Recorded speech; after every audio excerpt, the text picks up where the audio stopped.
Foreigner can eat the best. They go and they bring the goose and give it to her for her breast. Then they talking about him, right? Every day we hear him, but they can never eat the man. The people never said in the suffering. They looking for their living, then they do a messy scene. There's so much everyone buzzing pakana. Look good medication, some of them class of tears. I'm a parent salary can come on time. But before they want and they finish credit all around. Every day they market how I'm cool on my measure board. Make you see it on the ground. You up. Anything you want buy, you up. Even the food you want eat, you up. Well, the man you want drink, you up. And the hope on the side, you up. Everything is going up. Transportation that you. Beggar rap price is going up. You be up, oh. I'm saying everything is going up in LIB right now. Folks, join yourself a favor. Join us. Let's do Talk Liberia together. Oh, we crying, we Tell us where you joining us from and how you've been a part of today's conversation.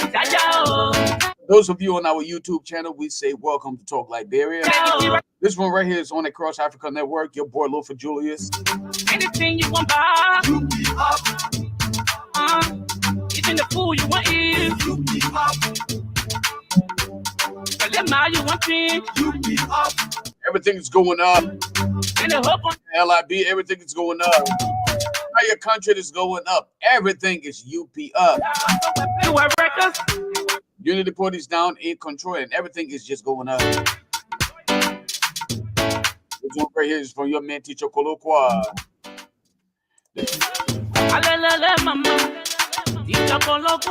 Yellow beats. All the beats.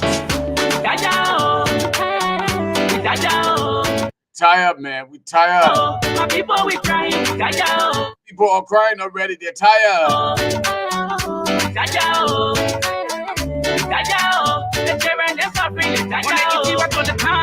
We'll be up. Anything you want to buy. Anything you want to buy is up. Even the food you want to eat. The food you want to eat is UP up. The money you want to eat. Little money you want cheese is UP up, my people. Do us a favor, share the video. And that's a reference that you be up. Transportation that you bring up. Go. Children's school fees that you be up. Oh. The country need a clean president, a God-fearing person with a Christian principle. Whether you rich or you poor, you not know book, it doesn't matter how you look. We're not asking for presidential degree, like the one in like a can't do the plenty of steady. We want anyone with bad connections, support their war or even broad ammunition. We need a typical Liberian with a clean hand who get love for his motherland. The belly, open your eyeball, we don't go vote the belly, know who ought to vote for you GC man, so you voting for GC man. For what type of listen, being all our team by la skin. Check it, how the country too blessed. We all the media up, but yeah, they still we is stress. See, all the way we not plenty, how we on the love make a daily to relay. They want eat to the little air bowl, while the poor people, there's someone that's sleeping in the cold. And you was thinking when you up, you up. Now we going way up, nobody can even talk. Show me your friend, I will tell you who you are. Like, oh, one in new bottle, your belly, you be up. Anything you want buy, you be up. Everything is going up. Even the food you want eat. EV tuition is going up. What you want to eat is going up, folks. Sit. What's going on in Liberia? As we get ourselves ready to be a part of tonight's conversation, do yourself a favor to invite somebody, tell somebody to come and be a part of tonight's conversation. It's Talk Liberia. In the morning for breakfast. Talk Liberia on the Cross Africa Network. That man River says pro. Let me hide in the building tonight. So many people that yapping no money for that reason someone that dying. They talking with my book. You feeling like the boat to get a job like who you know. Stupid. Why go to school for again? Honorable boy got president already. Yeah, sure. Everything flying delicate. The government talking saying they have the control over press. Yeah, foreigner can eat the best. They go and they bring the goose and give it to her for her press. Then they talking about him, right? Every day we hear him, but they can never eat the man. Never at all of the human right abuses and everything that's going on in Liberia, folks. Nobody talking about that. Too much buzzing pakana. Look good medication. The kids themselves have no regards for anybody. The older folks are being disrespected. Ready all around. Yo, every day they market how I'm over on my measure board. Ready see it on the ground. You be up. Folks, do your part. Do us a favor, share the video. Invite somebody, tell somebody else to come and be a part of today's conversation. Even the food you want to eat. We're coming to you live on the Cross Africa Network. This is Talk Liberia. I'm your host, your humble seven, Lofa Julius. And I hope on your side. And of course, I'm coming to you live from the people city of Raleigh, the state of North Carolina. You be up. Children school fees say you be up. Oh, Itaja, oh. Itaja, oh. Itaja, oh. My people we crying. Itaja, oh. Itaja, oh. Itaja, oh. Itaja, oh. The children they suffering. Itaja, oh. All the time. You be up. Anything you want buy. You be up. Eating the food you want eat. You be up. So let my you want drink. You be up.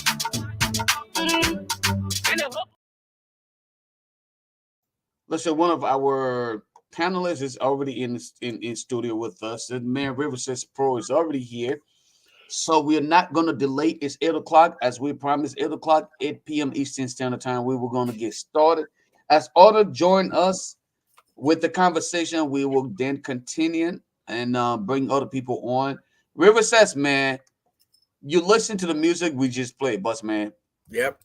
We're hearing that everything is up. Everything is up, man. Let's start with this whole analysis of that music. For some reason, that music just literally caught me, and I can't stop listening to it. What do you make of it? I mean, everything is up. Is that real? Yeah, the music reflects present day reality in Liberia, Lofa.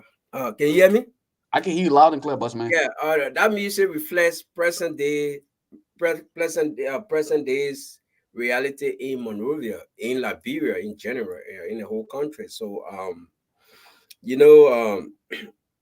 these things are those music Lofa, they are from actual people who live on the ground. It's not like somebody in Raleigh, North Carolina, or in Milwaukee, Wisconsin, just for They go take a shot at me again, Raleigh, North yeah. Carolina.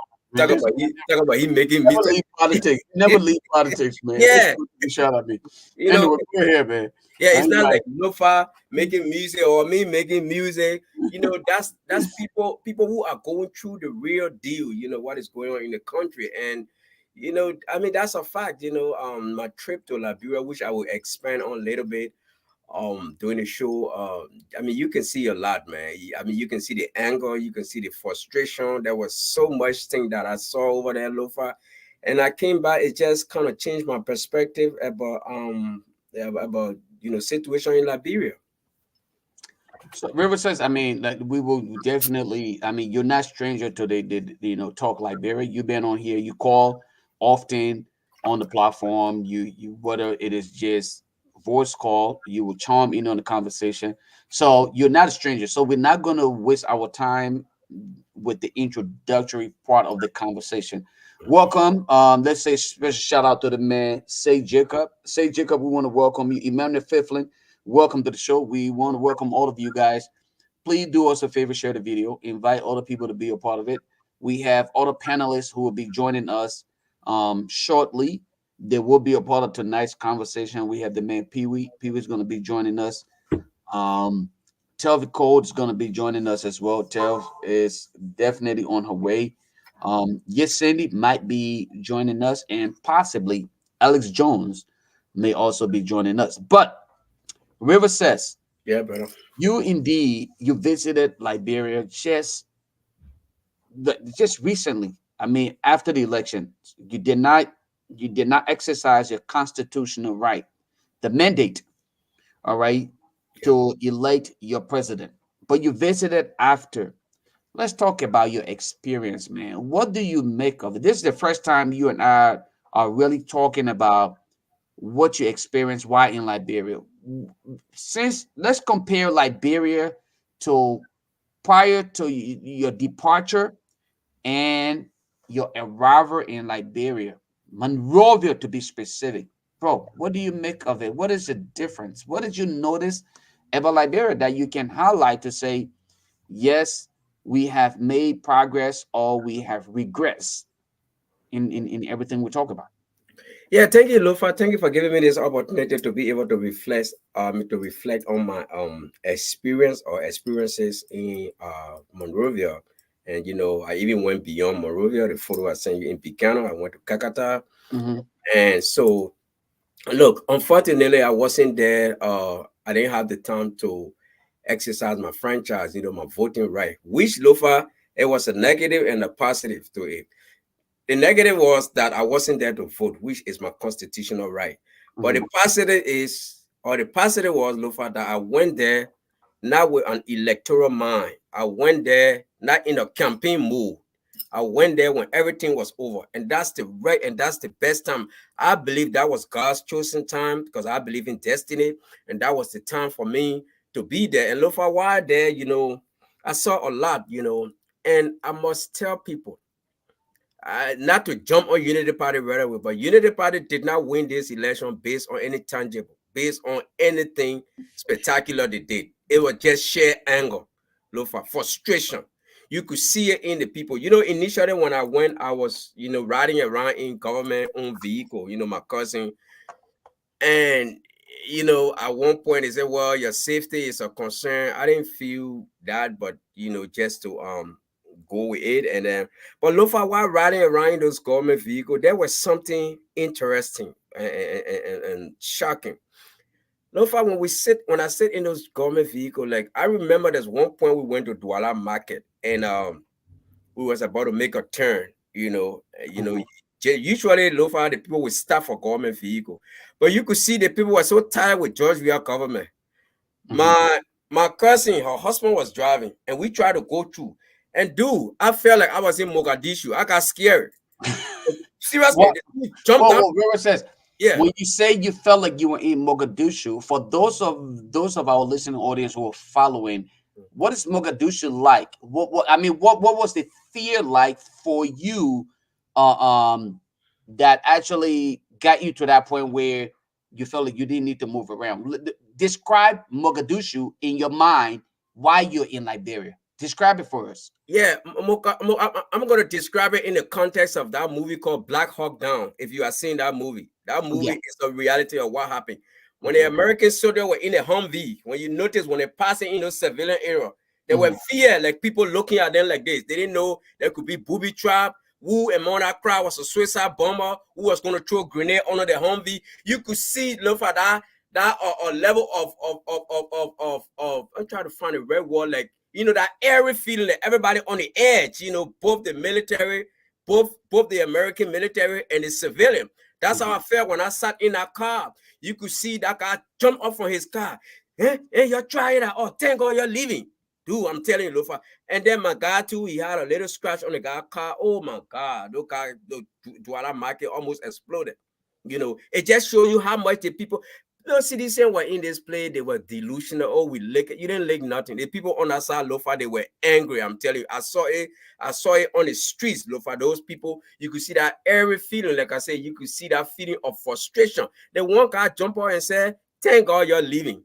They had no respect for government vehicle. Even the police, Lofa, the police were also in on it. I remember going red light way, bro. Where the government vehicle, because the government vehicle are, government vehicles are marked with the GSA and they play. It's obvious. This police guys stop us, bro. We supposed to make the turn because they don't have that traffic light we got with the arrow. So we were in like comparing to the United States, we were in the arrow spot. The blinking yellow arrow. So we waiting, dude. The guy kept us there. We in the government vehicle and all those taxis, the guy just letting them pass, Lofa. I'm telling you, Lofa.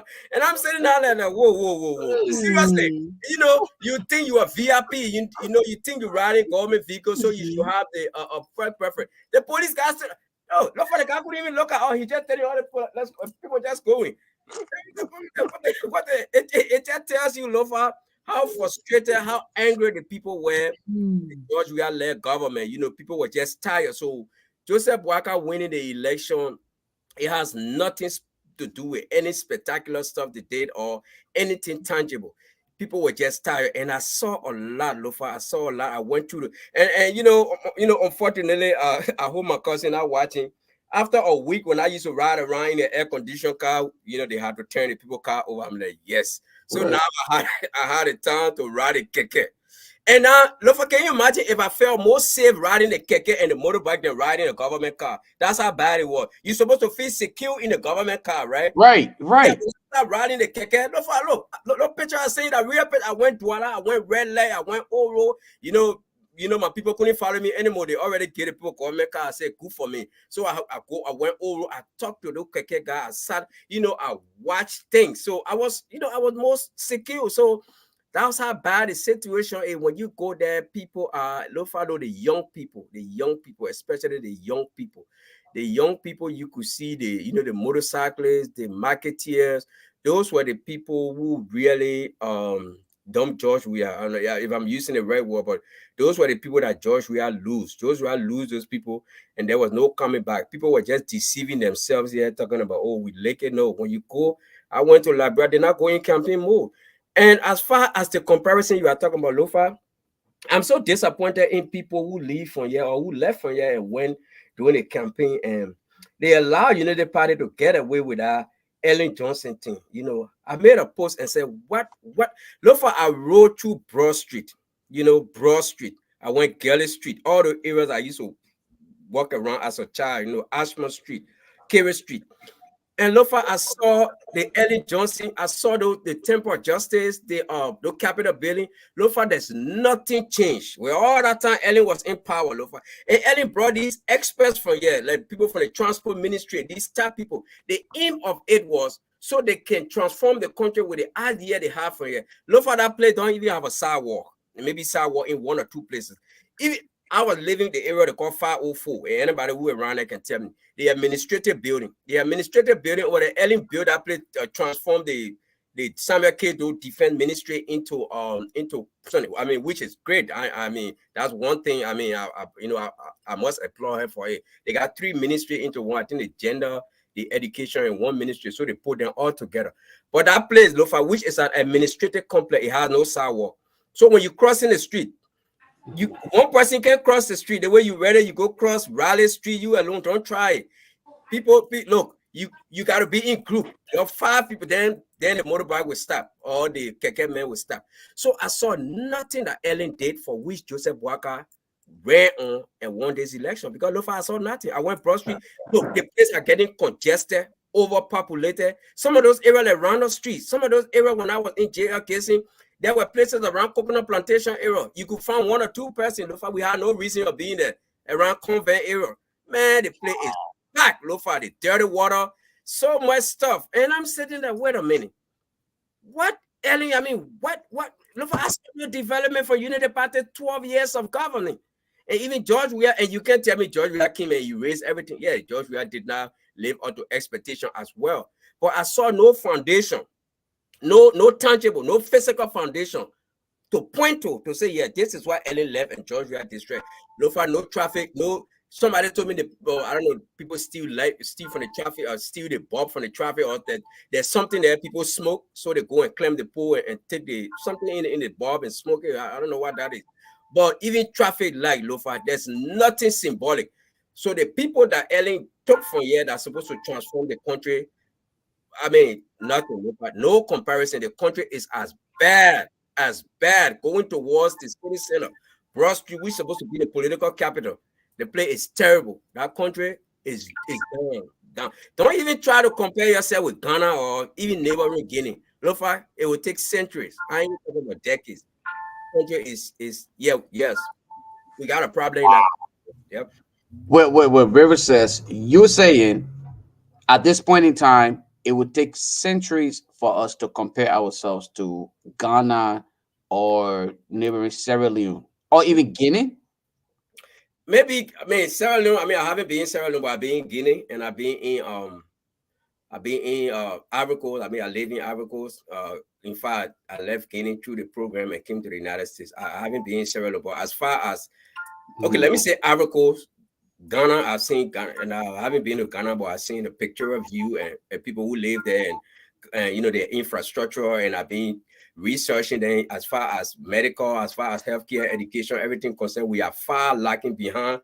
Ivory Coast, I don't even try because I live in Ivory Coast for years. I traveled to Abidjan and Lofa. There is don't even go Abidjan, go to Yamoussoukro, go to like those provincial cities, not even Abidjan is we are far behind. Yes. So as far as those countries that are named, yes, we are far behind, Lofa, and it will take centuries. It will take centuries because first of all, Lofa, you ain't got no system, you ain't got no rule of law, you ain't got no traffic, basic traffic, Lofa.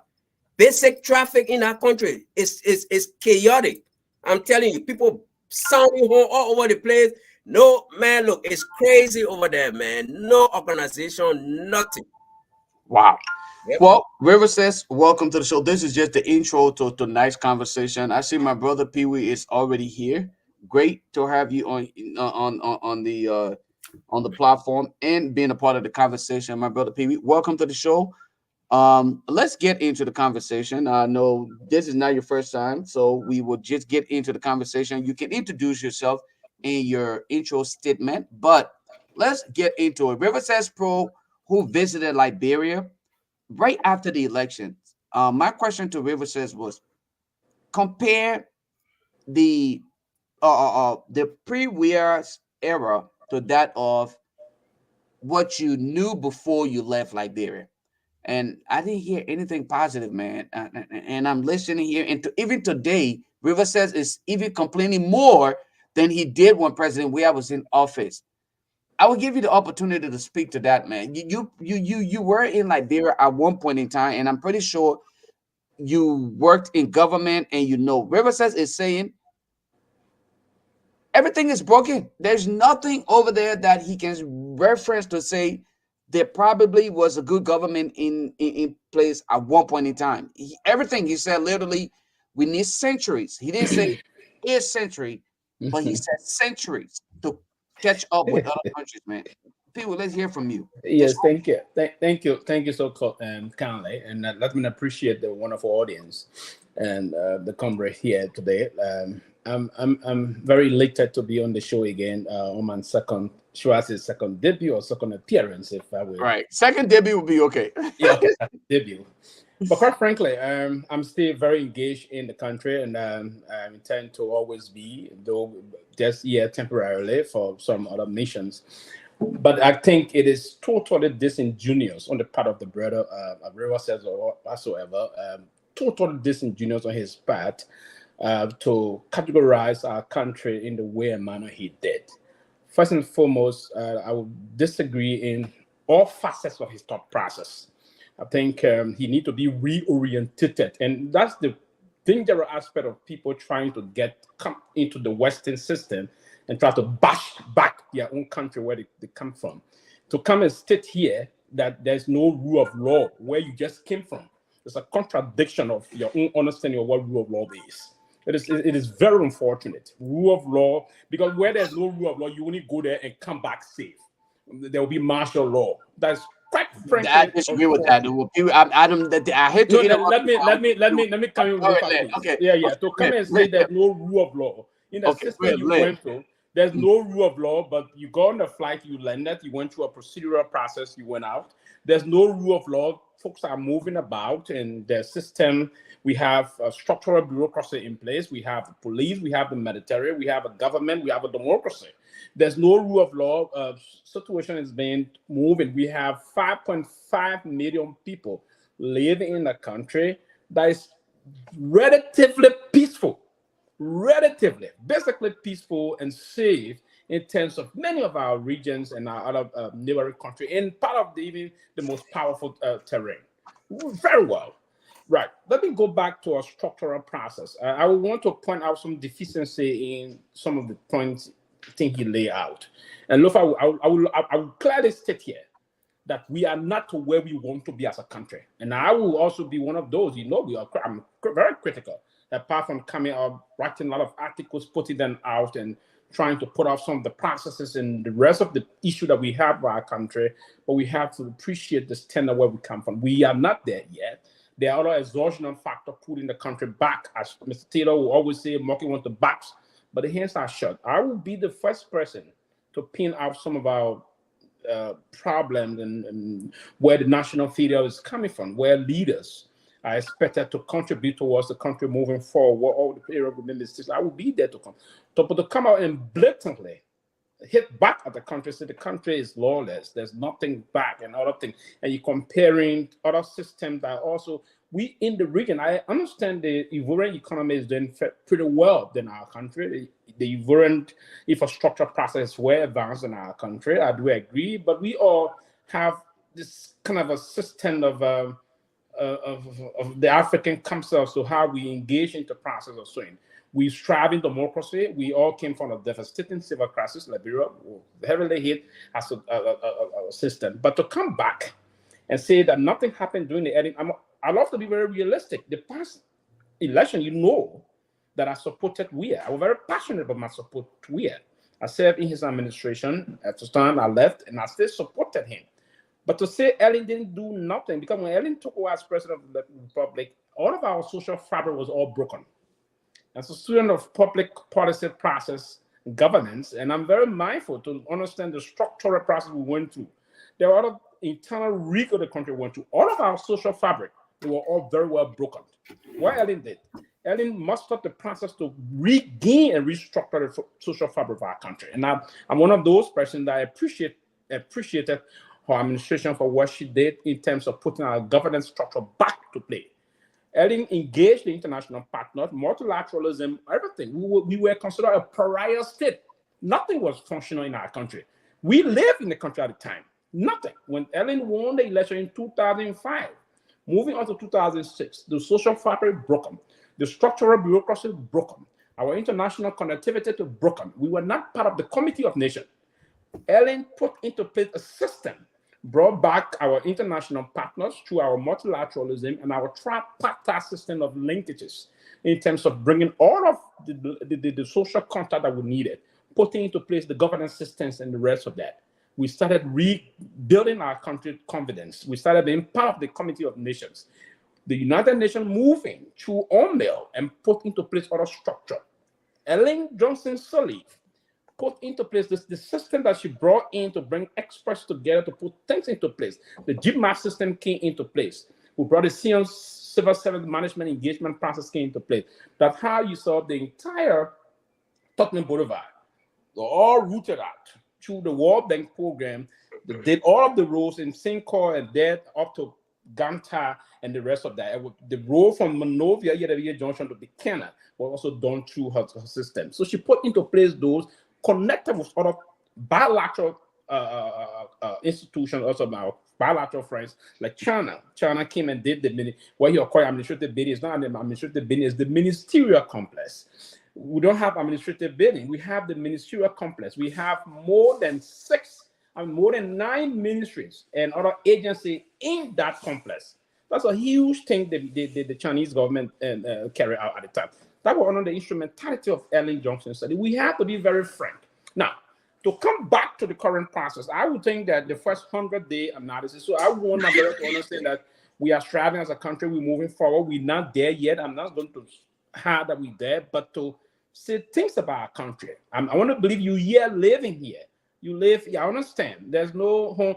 There's no African city you enter in, you will not listen to people honking. I mean, Abidjan is more noisy than Monrovia in terms of driving. Lagos, Abuja, and other areas. If you went to those areas, I have had the opportunity to travel a lot across Africa and other areas. If you said that to me, Europe, all of the visitation I did in more than 15, 16, 18 countries in Europe, I wouldn't see that in Europe. I didn't see that here.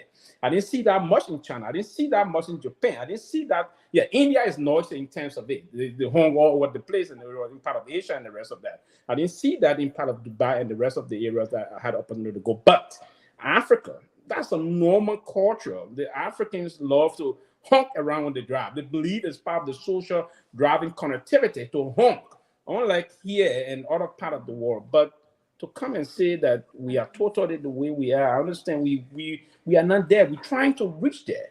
But to say century, and I don't want to believe that way. I want to believe you got some loved ones live in the country. They are protected. They've been living there before. If not your grandmom, your uncle, your cousins, your brother, they live in the country that you say there's no law. The country is not lawless, to be frank. We do not, and I understand we have some issues. We are not lawless. To say we are a pariah or lawyer or failed state, I vehemently disconnect myself with that thought process. But here is it. We are not there yet. We face some problem. the Weir administration versus the Boakai time to run my process out. I would think the Weir administration in the first 100 days, in terms of the process of the first 100 days or leading to the first 100 days, there were policy prescriptions targeted during the Weir time. There's a lot more challenge, a lot more issue about slippages on the part of this administration as compared to the Weir administration. The Weir time, at this time, critically, we have pushed to set up the foundation of the 14th Military Hospital at this time. At this time in the Weir administration, we have pushed to roof almost all of the war in Gibraltar. At this time, the Weir administration has set the pace to do the Dole community rule. At this time, the Weir administration has set the pace to start the process of doing the pavement process in the entire rehab community and other infrastructure process in terms of local municipality development process setup. So now there's a lot more slippages in terms of now. At this time, the Weir government was far ahead of government structure in terms of appointment, in terms of putting places into place, and ministerial jobs and other positions into place in terms of that. Now, today, we have a lot of issues about this issue about tenure positions. There's more noise in this Boakai administration in the first phase of, even before reaching the 100-day and come May, right? So there's a lot of issues, but I would disagree with my brother. And the river says, I don't know, I visited Poro district before. I don't know if you've been to Poro and other things. We believe that the part of river says and other things, I believe river says, someone say river says, this is one of the countries that we need to focus on in the country. That one of the countries we need to expand. One of the countries we need to move on. I went to Poro, I saw the way the folks live. That's a resourceful county.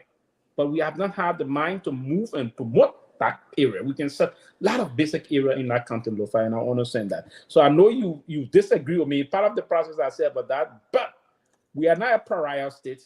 We are not a loose state.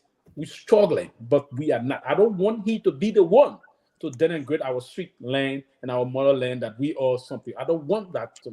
So I disagree with him on that. River said, if you want to respond, I'll let you respond. Yeah. Let me chime in here. Go ahead. Brother, look, I was born and raised in Liberia. I went to school at my elementary education, Kelly Street, J.L. Gayson. I went to SDL on Camp Johnson, where I went to Haywood Mission School. I am Morovia. I am Mr. Morovia. The Kerry Street, all the area I used to pass there. And I know what Morovia looked like at that time. And yes, we had the post-war thing, but when I talk about system, brother, I'm not denigrating the country. You say, well, just because I went Liberia and came back, which means people go to Haiti. Do you know that Haiti is basically doesn't, the state of Haiti doesn't really exist right now. It's chaotic. People still go there. I know some nobody. No, that's not true. And Mitch, They are pulling people out. America is pulling people out. No, that's not true. What? People go to Somalia. Okay. You know, it's their country. You still, because it's that feeling of nationalism. I don't care what they say. So by me going there doesn't mean that, oh, you went there, which means the place. No, you cannot just make that because I went there. But look, let me tell you, the place is chaotic in it. Let me tell you my first impression, and we all know first impression. When you man, woman, first impression you want. When I got down to Robertsfield, Lofa, you know how y'all get a baggage handling here. Mm-hmm. There's a big contrast. My bag, the good thing when I was leaving, I had to tie plastic bag on the green bag. Look for how the thing come around. Robertsfield, and ask anybody who been in Liberia, if I'm making this up, you will be lucky if you don't miss your own. Look for they got people just pulling in, people who got no business. When I come to Chicago, people who go to collect their luggages are people, you got one or two security watching, they got a dog just in case people try to smuggle in illegal stuff. But look for the first chaos started at the Robertsfield. People they got everybody walking in there with like little sticker with a name on it. You don't even know who is who. They are allowed to go under there where the baggage, where the traveler's supposed to handle their baggage. They got everybody just around there. You don't even know who is what, Lofa. I had to pay a lady like $30. She said, I will help you. We went even to get my own luggage, Lofa. I was confused. We just standing there, everybody that pulled up on that place. You can't even, the traveler, Lofa, you can't even look to see for somebody to say, look, y'all make the people look. There were more, I don't know, they are security or whoever they are, there were more security than there were travel. That's my first impression. I'm looking at it like, wow. It took me Lofa to even get out of that terminal. That lady helped me. I had to turn, obviously with the bagging thing. I don't know what to, attribute the bagging to. When you walk out, there's a whole group waiting there. And I'm thinking like, oh, These people came to wait for their people, but no, they ain't waiting. Look for everybody over the guy, another crew. The whole place, and this is your national airport. The beggars that are out there, they are more than the passengers. Everybody out there, Lofa, the whole crew, over 1,000 people standing there, begging. And I'm looking at, but this is supposed to be the international, this is our image. It's like, say, Lofa is an investor, Lofa coming to the country. That robbers field, that's the major port of entry we got. You got the whole people there lining up begging. People are give me this. People assume people will grab your luggage. And you know, maybe, like he said, maybe I'm thinking too much on Western concept. No, River says, you know what? I'm sorry to interrupt you, but I like the fact that you're not speaking like a politician, and I'm glad that you're not a politician, right? Yeah. You're giving us the nitty-gritty. Yeah. Huey, on the other hand, is a politician, so he's going to give us the surface view of what he thinks. So I'm glad that you're going to the bottom of what really matters to some of us. When we are to go to Liberia, what should we expect, and what should we actually, what we will see as we go forward? But I like that. I'm glad that you're doing that. Yeah, that's why I tell you. I told you, thank God I didn't go there during electoral time. So I because I wanted to go there as a neutral person. I want to, see what. And look, for coming from that airport, that was my first impression. I'm sitting there, wow. So all these years, and this guy talking about, brother talking about, Ellen, look for with the amount of resources, the amount of international assistance that Ellen got, more than what we had, international assistance from all over the place. You would think that all that minute thing he naming this, that it's nothing. Ellen did not improve the healthcare. Then let's go to the regular police, Lofa. There's people talking about, the system. Lofa, look at Princess Copper death. Look at all these other things. Your police in this country, Lofa, if something happened, they got yellow tips. They put it there. It can be your man, your woo. You're not going under there. Your police still cannot even, I'm not even talking about investigating crime scene. I'm talking about even covering a crime scene to before people could get up, people were looking at Princess Copper Party, taking her off phone. You talk about with all the training they said the police have from the international community, all the money pumped into it. The people can't even control a crime scene, Lofa. They cannot protect the scene. Exactly. Good. I got the right one. But this brother is telling me the data. Let's go to healthcare. Why you think we still crying about JFK? What the hell? Yeah, Georgia. I mean, we're getting, I'm getting some credit to some extent with the 14 military hospital. I went there and I must admit my uncle came from Riverside. He was admitted there, and he gone by and things went well with him. And then the other like the Bible one, I haven't seen it, but I heard about it. But as far as the system, Lofa, the traffic I'm talking about, I'm not just talking about noise. Yeah, I understand. It's understandable. But the traffic control, Lofa, the policeman is standing there. Look, those boots that Joseph Walker put in the middle of the road. What? Trust me, mark this word today. Those boot, those boy will crash that boot. They will knock over that boot systematically. You won't even believe it. Because why are you even putting those things? I look at people try to compare. I saw some photos on Facebook. People trying to compare those boots. Those police boots in where, and most of the ones I saw were either on the sidewalk in Europe, in America, or they were in the middle of. But look where they position those things. The police over there, Lofa, the police over there is non-existent. I'm telling you, the police over there, the traffic is just crazy. When I was going to Robertsfield, I missed my flight, almost lost my job. And Lofa, I thought it was something major, right? I'm sitting there almost 2 hours. We were in traffic. And when we went to Lofa, it was just the police group sitting. They got a group of KK people trying to enter. Minor thing, the police cannot even control it. When I got there, Air Brussels said, look, it was 8 o'clock. And Lofa, I almost cried as a man. I sat down because I had only 2 weeks of my job. I had to call my job, had to make up stuff who they're not even watching, get people and all those things. Seriously, get people for redemption, give it to them. Good thing that, they couldn't read, they ain't got time to call all those people. Let me tell you, Lofa, there is no system. Healthcare, zero. Besides the hospital that George we have built, I don't know to what extent they are effective, but otherwise the security is nothing. The country, Ellen did nothing for all those years with all the international community, with all those things. There is nothing tangible that I can point to over there. I told you the country ain't got sidewalk. Okay, thank you, Brother Pui, for correcting me. Okay, ministerial complex. I keep calling it administrative complex. Do you have sidewalk over there? Do you know that particular place? My sister almost got ran over. because she came for a job. So basically, I mean, and when Rua says, I mean, these are interesting conversation. And first and foremost, it's good that you just shut yourself in the legs to say, you first and foremost said your uncle came from Rua, said he went to the military hospital, he got treated there, he was okay, everything's on there. Then you say you don't know the extent how good it is. That's a I say some of those. I said you just said I come in. You already said your uncle went there, but you don't know how the extent it is. The fact that your uncle came and got 7, you're okay. But that's not early. That's evident. I was talking about the early one, brother. That's not early. No. I'm saying to you that that's what we did. That's what we did, right? That's what we have in the children. No, that's very frank. I want to tell you the structure, Ellen, where Ellen met the country. There was nothing. I love to be very realistic. And that's why even the former president, when he was asked, President Weah, when he was asked about Ellen, he said Ellen performed. Where Ellen met the country and where Ellen stopped the country. That's an extraordinary improvement. There was nothing in the country when Ellen took over. But everything was broken. Let me interrupt you here for a split second. Yes. When one speak of the governance of a state, you're not simply speaking to the written documentations, right? You're not speaking to what is on paper, because the written documents are there.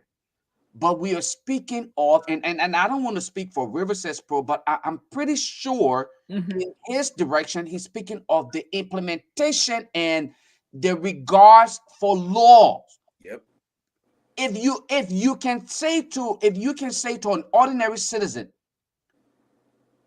do not litter, and that person still grab a garbage can of whatever and just go ahead and do whatever he or she wants to do, how is the state being governed? That means the law is not in place. That means Riverside, you cannot say Riverside is wrong, because nothing is regulated. And in order for one to consider an institution regulated, the laws put in place must be obeyed. Unfortunately, Riverside is saying none of those things are happening. There is nobody obeys the law. No traffic laws over there. Everybody just do their own thing. Why it is true that you want to speak to the physical infrastructure, even the physical infrastructure, you barely see or notice the impact. So, period. What are you supporting or defending? No. Listen, I'm not really, and I'd love to be very clear and in perspective here. What we came from and Lofa, I love to be very careful how I engage things. I'm not blindly supporting, right? I'm saying that now we can point out our weaknesses and point out some of the flaw in the system. And I agree that we got some major issues with respecting the system. And I do agree with that, right? I agree with that. We got some issue with the system. And I'm not going to pretend here. I'm not going to fix things here and pretend. I'm not going to act artificial here in terms of my thought process about the system. The system is flawed, and everyone knows that. But the way you would dismiss the system as though things are, we are a pariah nation. We're not pariah. We do have some problem. And that's one of the reasons why we being the advocates in the vanguard to ensure that we protect the system and we respect the rule of law. And it's clear. And if I agree, I just listened to my own dear brother just now. He said something. He almost lost his job and the rest of that. It's good that he didn't do that. Redemption came to your rescue. They gave you people that you did, and again, and unfortunately, I'm crying in the car. Unfortunately, you see, that's our problem. Unfortunately, what he did, the redemption happened to do, he wouldn't have done that here, right? But again, he's contributed also in undermining the very system he created. Oh, that I agree with. No, that's not true. No, you see, that's not true. I mean, undermine the very system. No. So that's the issue. So the part of the lawlessness, you contributed to it. I was really sick. No. You never say. I'm sick. You never say you expose yourself just now. See, I was even going to go to the hospital yet. I was even going to go to the hospital. No. You're on your way. Now, come on, brother. You're on your way. You missed your flight. The fear to not lose your job. You build an artificial story. That could not be. I was sick. Unfortunately for you, you contributed to undermine the system. So all people making the country to be lawless. And something that you could not do here, you move to do it back there. So Peewee, then you agreeing with River says then that those of you who've been in government, worked in government, are yet to impact.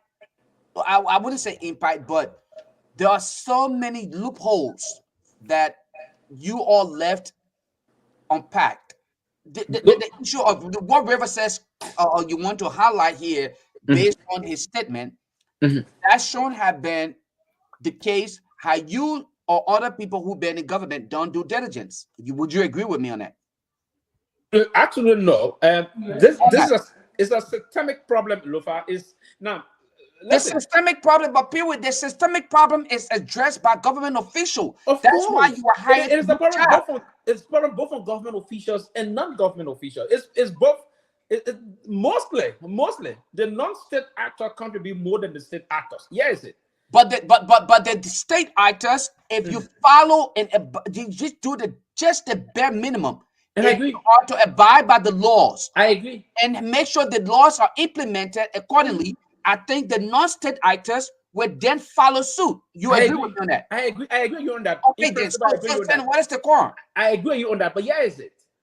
My own frustration is that, and I agree generally sometimes the state actors win it, and that's our problem, because if the state actors themselves with a year to the rules, the non-state actor will be afraid. Say, hey, if those in the state not doing it, will do it. There will be some repercussion, right? There will be some level of about some issue coming back for me, right? But my own point is that basically most of us that will come and denigrate the system in a more condescending manner, we are part of the group of people that blatantly violate the very system that we put.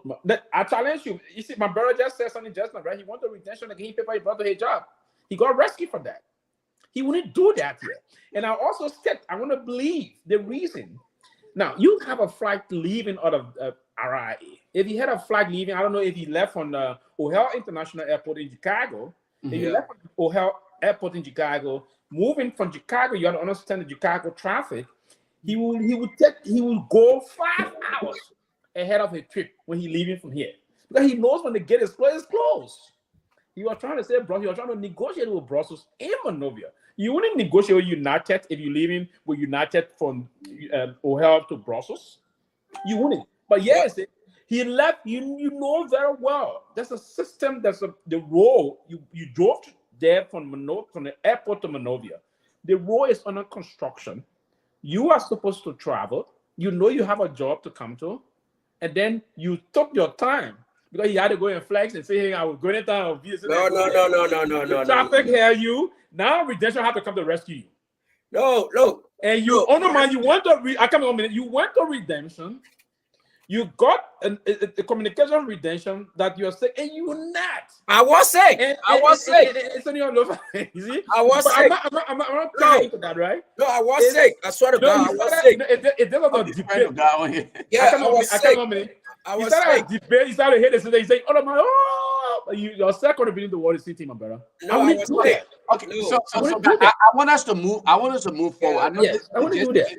The intro to the conversation. I want us to jump definitely into the nitty-gritty of things. I want us to start with this whole asset recovery thing that is going on in Liberia. River says, "Pro, you supported the CDC, the CDC government, and you did all along until the elections, and you felt like they were not the people to actually represent what you believe in and what you stand for, based on bad governance. So you walked away. You said, look, I'm not going to support President Weah's second term, so it's not going to happen. Peewee, on the other hand, supported President Weah for the second term. Now, I was hoping to have other people on here. Hopefully, they would join us during the conversation.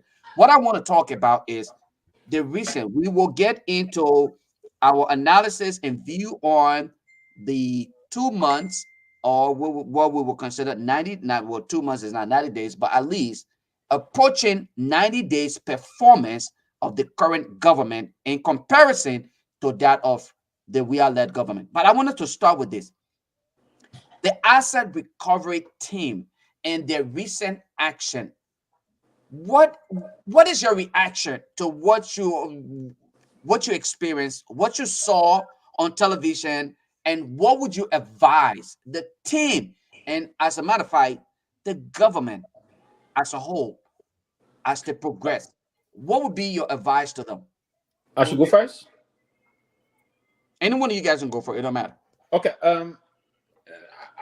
I was deeply very troubled when I saw the array, the way the situation went in a more disarrayed manner and the rest of that, disorganized manner, if I will put it the real way, lack of a proper word. And it is something troubling.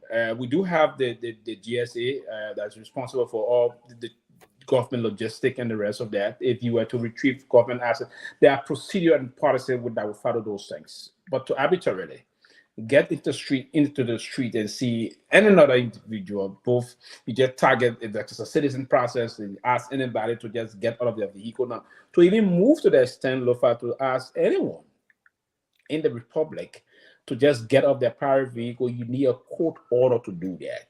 Now, the Constitution of our Republic is very clear in terms of the protection of the privacy of every Liberian citizen. You don't just evade the privacy of anyone in some manner. That was counterproductive. It is unbureaucratic.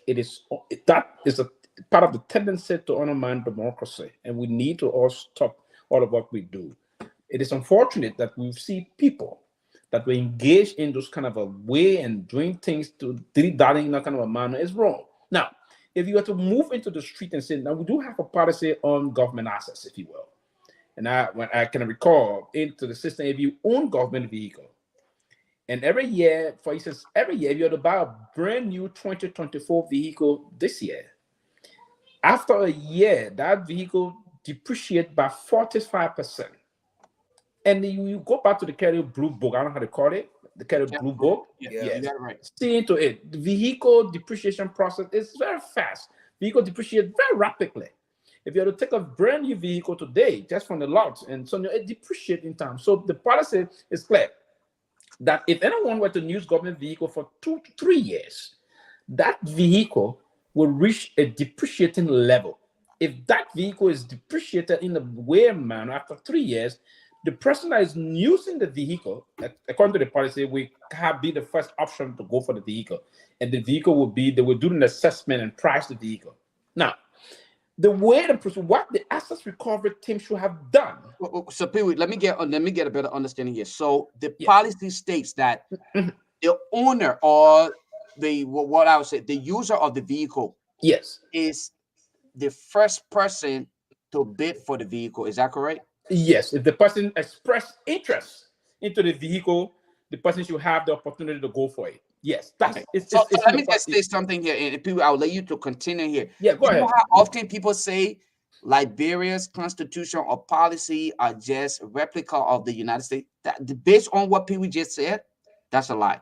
Today, earlier this morning, on the other program we had, we discussed something similar. Somebody said you will have the first opportunity to purchase that vehicle. And I said, that's a lie, because I firsthand experienced this.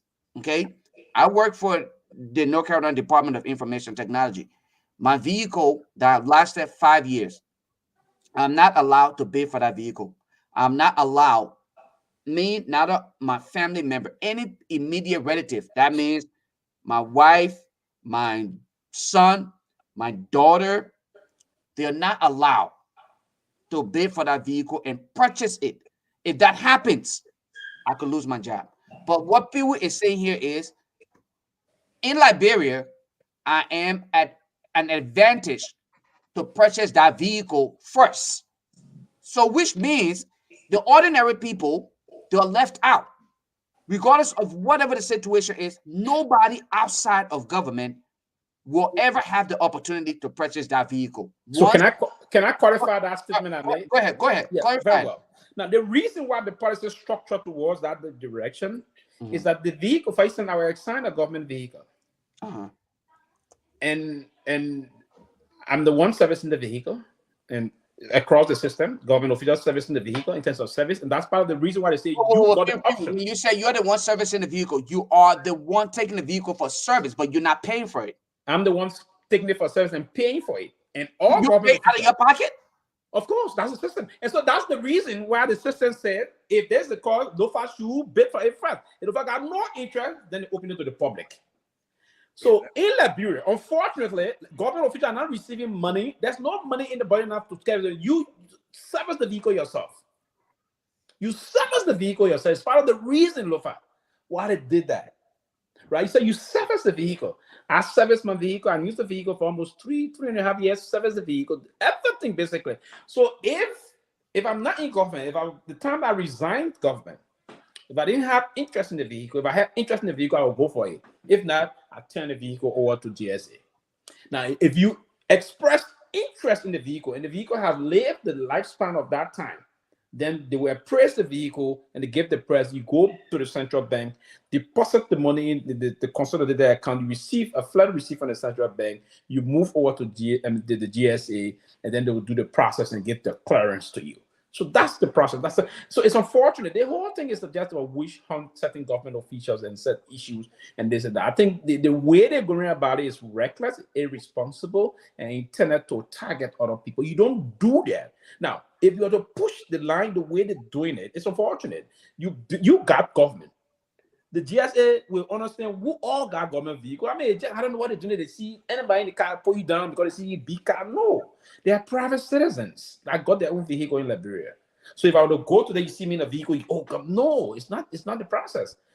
The government, the GSA got all government vehicle registered within their domain. They know who all government vehicle assigned to and the rest of that. So if you were to do it in the way and do it arbitrarily, with actually no intent. So is this as a recovery thing talking about government vehicle first and foremost, or saying if you got this vehicle, you want to know how someone got it?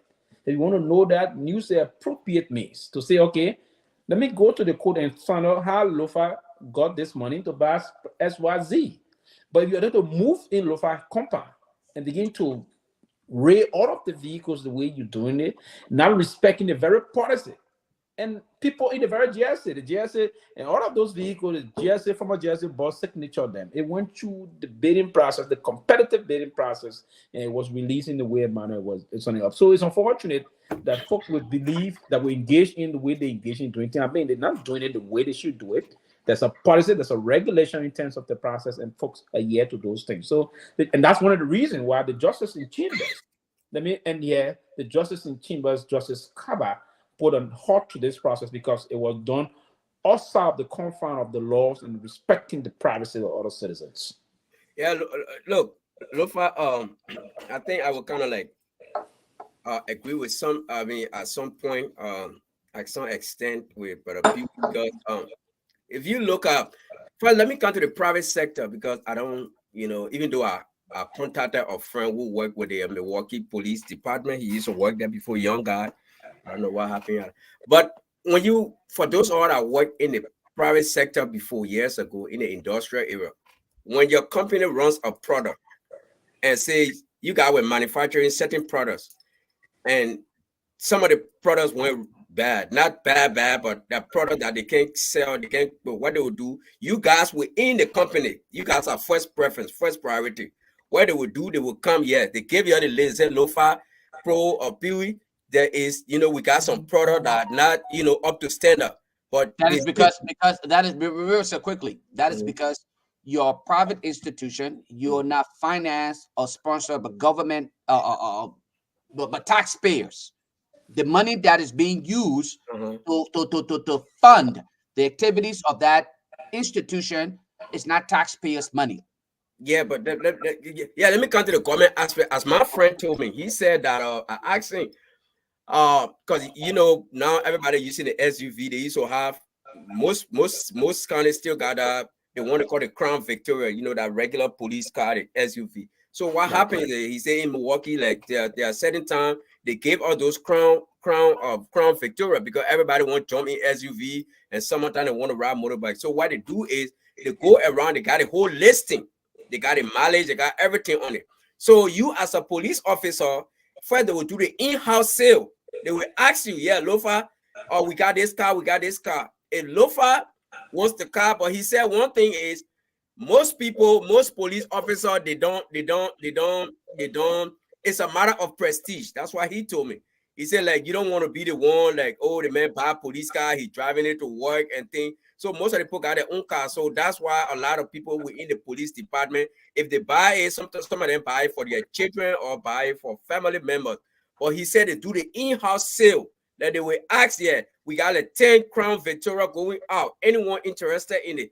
Then people that work within the police department, those are then I want it. But he said, a lot of time you don't want to be seen as the one that buy the old police vehicle. You're making money, you sergeant, you this and that. So that's why they take those vehicles outside. So as far as that, that's the knowledge I got on it. But when you look at the process they use to retrieve this vehicle, I think it was wrong.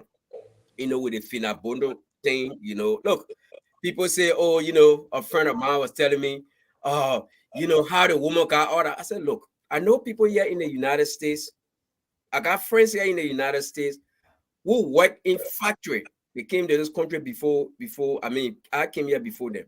I got people. I got friends who tell me when I make $10, I keep $5. I send it back home. That man got houses in Liberia. There are people. Look, it depends on your spending habits. It depends. So Finabondo having multiple taxes. Finabondo is a house you were selling cocoa. I know people who have one restaurant. Look, I'm not trying to be defensive of her, but we don't know. That's why it's good to go through the process. And I tell people, one thing, if I have not learned anything in the United States, one thing I learned as compared to Liberia in this country is innocent until proven guilty. I know people who started one restaurant, they got fleets of restaurants today. They got properties. So it depends. Yeah, Finabondo may have started as of Kobosha, maybe went up, maybe bought one Texas. We don't know. So you can't just, I see people making posts. How can she buy all the Texas selling Kobo? The woman was working. She worked. Maybe she one of those people that are not flamboyant. Look what Finabondo can wear when they go outside on this trip. Look how she look. So maybe she's the kind of person, she's not flashy. Maybe she takes her money because she got in her mind that this Georgia government, we don't know. Government is not something for you to rely on. Maybe the government will leave tomorrow. So let me use my money. Let me expand my money. It could be that situation too. So nobody can assume that because Finabondo worked in government, she had Kobosha, she was chief of protocol, she cannot afford all those cars. No, I totally disagree. They have to go through the right procedure to find out how she got those cars, if it's government link, if whatsoever. Then, but for you to just get her abruptly and go on the street and say that do that and just start confiscating her car, these people started on a wrong footing. Look, let me say one thing before the brother coming. I knew at some point, like I told you the last time, I knew at some point that Unity Party, that Joseph Boakai government was not going to succeed because, like I said previously, they came to power not because of anything spectacular they did. They came to power based on, anger, frustration from the citizenry. I knew that it was going to fail, Lofa. But the frequency I wish these people feeling is mind-blowing. I did not expect it to come. It's like somebody, you send your child to college, you're like, oh, the college, you said maybe at one point somebody would drop out of college. But then when you look, they drop so soon. This Joseph Boakai government is failing rapidly at the I thought these people were ready. You call yourself rescue, Lofa. You can look at the inauguration. That's the first place. These people could not even put an inaugural program together. That's a massive failure right there. So everything that they are doing right now, for some reason, Lofa, is just falling apart. And that's a big defeat. They started with the Fonati Kofa thing, trying to kick him out of the thing. And Yaka Koloba said and made that, try to bribe people so they can kick Fonati Kofa out. It's not working. They came up with this other one. Everything they are doing so far, even the appointment, Joseph Boakai appointing people, Eugene Fagon kicking them out. So this whole government is just they're behaving like ragtag. At one point I was afraid. I said, oh, these Unity Party people, they are experienced. They're not like George. We are people. They're bringing people who know the business and things. But Lofa, I'm shocked at the frequency at which these people are failing. They are not living up to expectation, and it's too soon. That's the worrying part about it. It's too soon. So I don't know when they're going to get their act together. I honestly don't know. We might just be like this, and then maybe at one point, Liberian people will decide. But right now, everything they are doing, as far as the asset recovery thing or whatever, I don't know where they're getting this information from, how authentic, how they got their stuff together. But all I can say now is not going good for these people. And Lofa, I mean, I'm looking at it in the future right now. The trajectory doesn't look good for Unity Party. The only thing that's saving them right now is like nobody from my visit to Liberia, nobody ready for CDC government right now. I mean, it will not be 2029. CDC government can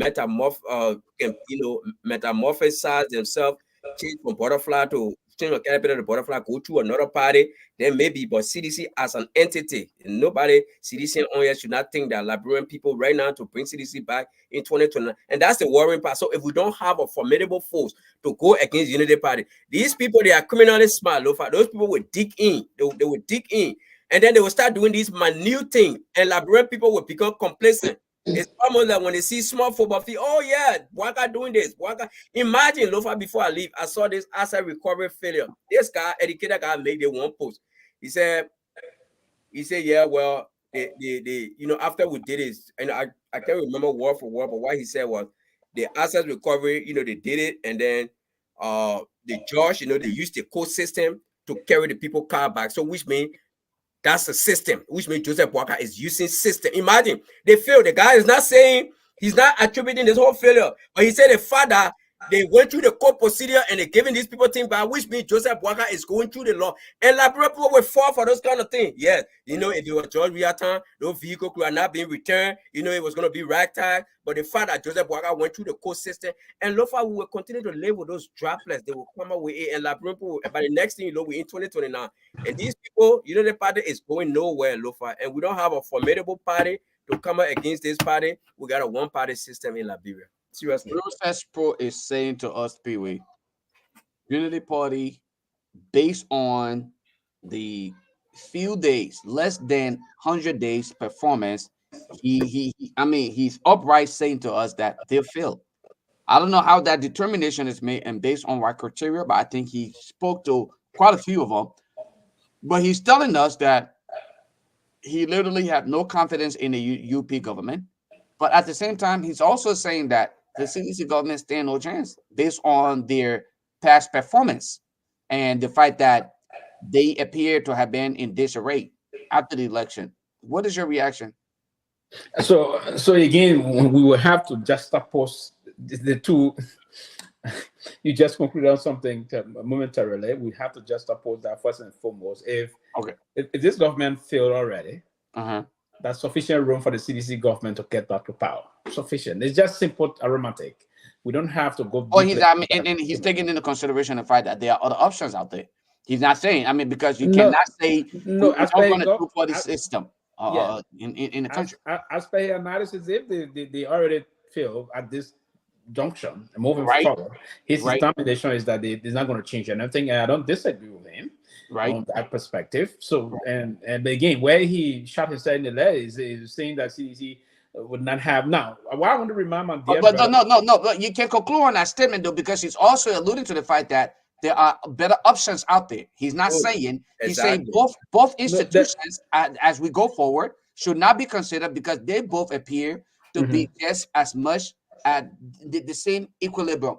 So there's no reason to consider them if there are other options. Will you agree or disagree with that? I will basically now that you try to amend the conversation just now on the process of that, it's still very early to say if we not have. It's all possible we can have an auction on a more serious note, and I do agree with that perspective. But here's what I would say: the process about engaging into what is currently unfolding, and I'm one person that believes sincerely that we're going to have like mind to have conversation about what's going to happen in Liberia, and I'm very emphatic about that. But the issue that I want to believe is that the CDC also can position herself to be a kind of a legitimate force in terms of coming back to power. Let's look at the margin. It was less than a percentage point that determined the elections. But what I wouldn't disagree with, and to be very honest, I love to respect people's opinion and their view. What I wouldn't disagree with is that there may be a lot of option. And we are exploring the opportunity to see where that option is going to come from. If there's a possibility that the option can come for, probably we all have in the mindset to say, okay, we're trying to bring Lofa. Lofa can come and do our representation, right? We can move to the process, or we can say Pew is coming, or Riverside is coming. We different mindset of thing. We have almost 6 years to move to this process. It's a long time politically to do some determination in terms of where we're going to be headed. Anyway, So, I'm going to interrupt you here quickly, just for yes. just being interactive, right? Let me what's the possibility of the CDC coming back based on their past performance? You're muted. Is how they're going to gauge themselves in terms of in serving the opposition line. If they were to hold together firmly and behave in a more coordinated fashion, right? Coordinated faction, and believe you can see things and move the party forward and move to the people of the country and amplify the mistakes and the flaw of this administration. And continue that process one to the whole together. And another thing that will make that will also give a good pathway is to see this government massively fail. Good. If this government were to move to see the government massively fail, but if the government were to overperform what they did, it will be a difficult thing for them to come back to power. To be very frank, I want to be very honest. If this government were to move and pass their mark in terms of the score mark they got, in terms of infrastructure impact, the impact on social development, the impact on health and security, the impact on education, the rest of that, if they were to move and pass them, it's true. Then I mean, let me say something real quick, Pee. Yeah, go ahead. Let me say something real quick. You continue. In order for this government, let me make that clarification. In order for CDC to come back, and but people made a point, Unity Party must fail massively, and I'm talking about disaster, catastrophe, like Titanic, like tsunami, like it's almost like it's almost like you make a woman to miss her abusive ex. You know what I'm saying? You know how much that thing. Sorry, ladies that on here that went through abuse, but I'm just making that that analogy. That's how it looked like. It will have nothing to do with what CDC did for the past 6 years. It will have nothing to do with CDC momentum, because as when I saw that momentum was dead among the young people. CDC is a party of young people, and most of those young people gave up on the keke men, the motorcyclists, the people in Rela Market, Douala Market. They gave up on CDC. That's the core. CDC is the first party since I've been going through politics that grassroots back in the 80s, Unity Party and all those. And they were their old people party. CDC is the first party that I've seen that galvanized young people. They lost their base. So if Unity Party will continue, if Unity Party will go another year, Lofa, it will have nothing to do with what CDC has done. Because people still, until this day, people are still angry with CDC. It will be based on how massively this Unity Party failed. And Lofa, and how, that's the skill. Do we really think that Unity Party are that chaotic that they will fail to the extent that CDC will come back? I don't think so. They will continue to milk the game, like how we say milk the clock and Tommy, and play on Liberian people, their gullibility, and play on a lot of things, and then boom, they are back to power. I don't think they will reach that point of no return that will bring CDC back. That's why other alternatives are needed. Okay, so River says, I think you literally just defended your initial position that it's almost impossible for CDC to return based on the fact that Unity Party being an experienced institution, been in government, they governed before, so they understand and know the loopholes and understand the ability and have it to appeal to the minds of the people, especially based on the gullibility of our society. So you're telling us that it's almost impossible for CDC to come back. People are saying, well, yes, based on CDC performance, and if I'm wrong, correct me, they may just not be able to, but if they are able to corroborate efforts and, just merge with other people, there is a possibility, but it would not probably be on the CDC. Instead, it would be under a different umbrella.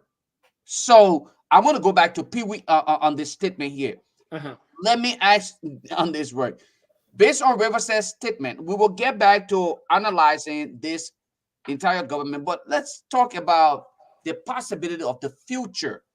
Is it right for us to say CDC should now start to just look in other directions and start to see where they can find the best options as compared to thinking that there is a possibility that they can run under the same emblem of being CDC and be successful? Go ahead.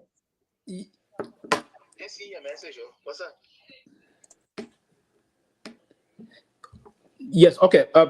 Thank you. Thank you. What I wanted to do, I just wanted you to, because you came in for, I got a little distracted. The last point, I just wanted you to strike off the last point so I can get reconnected. Look, are you there? Yeah, I'm here. I'm here. Go ahead. Yeah, I just want you to connect the last point. Okay.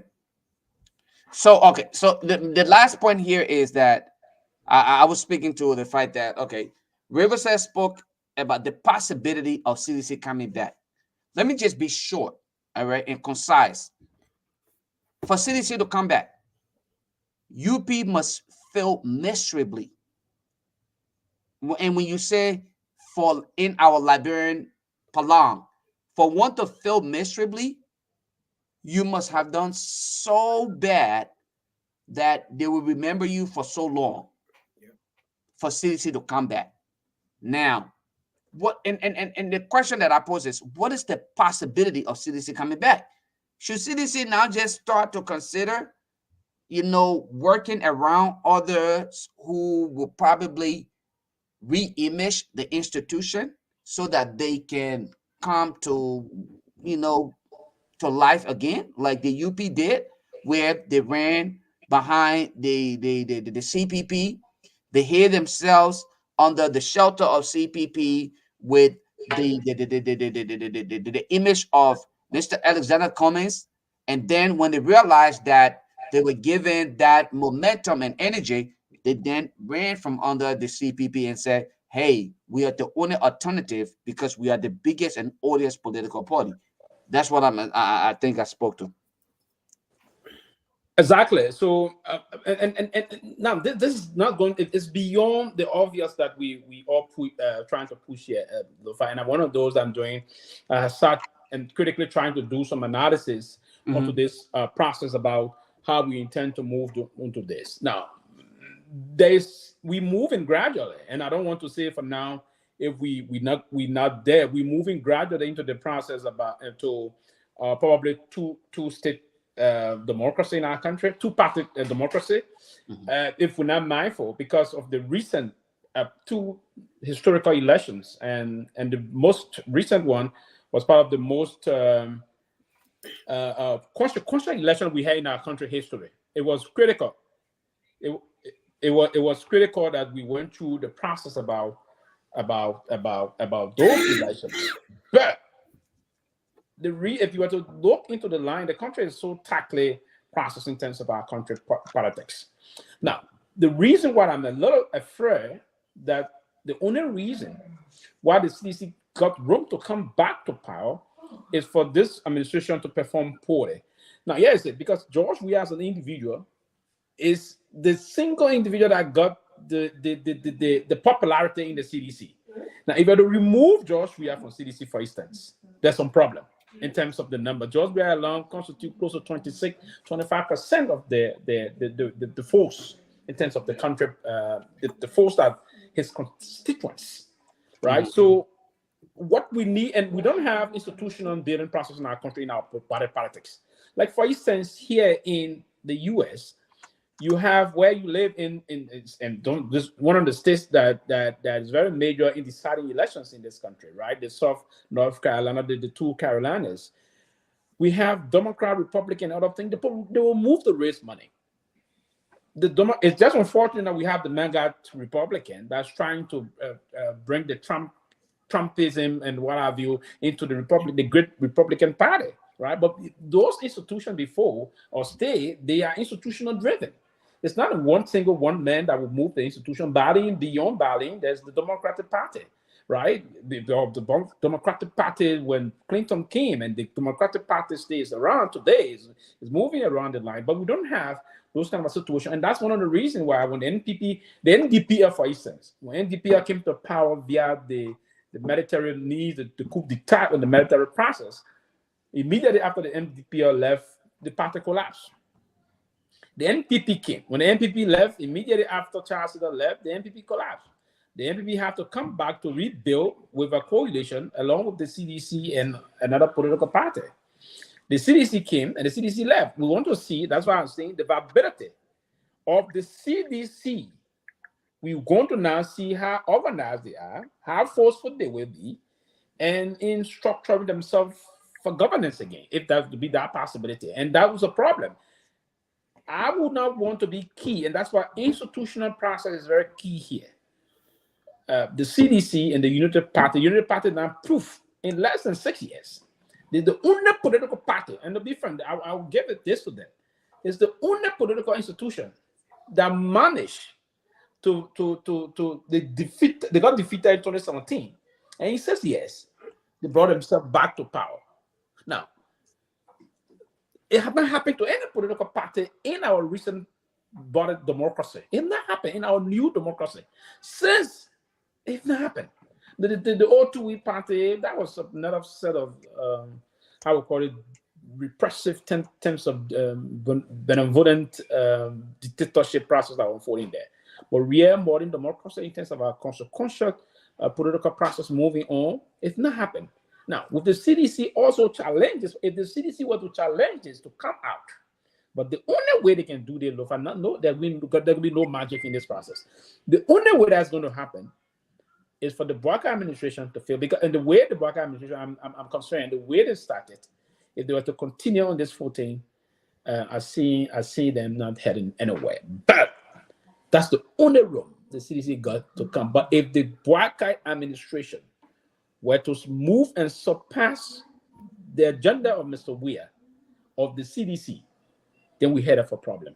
I want to believe we don't have to be Bouakai, but if he were to perform, anyone the United Party will put forward in 2029, they may have a case to get re-elected. But if not, the way they set the pace already, if they continue on this pace, if the CDC is not organized, because if the CDC is not going to be organized, then we may have another option that may just pop in. That's one of the reasons why I want to hold on for now and play that close to my chest politically to see as to where we headed and other things. Now, let me emphasize here, I'm not a card-carrying member of the CDC. I sympathized with them at the time of the election in 2017, and I did in 2023. I'm not a card-carrying member of the CDC. So for now, I want to say to you, I will support CDC moving forward. I did in 2 successive elections. For now, I'm reserving my thought process about who I'm going to support in 2029. I'm trying to assess the process, and I will make the fair judgment probably around 2027, 2028, at which time we've had sufficient conversation around the table with like minds in terms of galvanizing all of the thought processes moving towards protecting our democracy. Then we can move to to internalize the concept as to how the structural process will move on in terms of protecting our country interests. That's one of the clear-cut things that I'm going to push on. But it's a system that we can push on about, but it will have to be. In that regard, so what would be the determining factor in that instance when you are to make that decision? What would be that determining factor? Now, first and foremost, it will come from if for instance, this government is this one performing, if it continue on that path, if we don't found, and then if I see that the CDC is very much coordinated and there's no basic faction within the CDC, there's no problem, well coordinated as they did in past time, and I see there's no other alternative, then I will push to support Ambassador Weah if he so desire to contest. But if there's option and that I believe that would do better than George Weah, or the CDC is fragmented, and the Bouakai administration is massively failing or fail, then we will move to bring the. But we're having a conversation, serious conversation, around the table as to who can be an option to either George Weah or Mr. Bouakai in terms of moving forward. But if this new administration were to move and say they perform very well to the line that I would see that it's difficult to campaign and convince the Liberian people, I would back off and just move to vote in the process. That's what we're going to do. If they perform very well to the extent that the Liberian people, in my thinking, Liberian people will have to go back to support them. I will be one of those Liberians, honestly, that will say we should give him a second term to move forward if they were to deliver on their promises. But the way they started, the way I'm seeing situation, and the way things going for now, I haven't given my support to anyone. My support for 2029 is not to anyone for now. And I'm even thinking if there's two options, and I'm thinking of putting myself forward for the generation to look at me so we can move for be president of the republic. That would be an option that we can have. You know what? So, you just that, you just said something tonight that I'm not even going to go. Tonight I'm going to go to bed feeling good. Good about the fact that another young person feel good about themselves being a part of the process, and that's a good thing. So I'm glad that you even mentioned that here on Across Africa. Great, because hopefully you will see things differently as compared to what the folks in the previous. But I want to play this video and get your reactions to that as we fast approach our closing time. We are here for 2 hours. Again, this is Talk Liberia. River said, did you want to say something? Let me say something quick. Go ahead, boss man. Let's look at charisma. George Weah is the most charismatic person within the CDC. That's one thing needs to be considered. And I don't believe I'm not a gambler, but there's a 90% chance George Weah would not run. So now, who is in CDC to be as charismatic as George Weah is impossible. So that's why I'm saying there will be splinter group within CDC. That's why I say CDC has to look at the process of metamorphosis.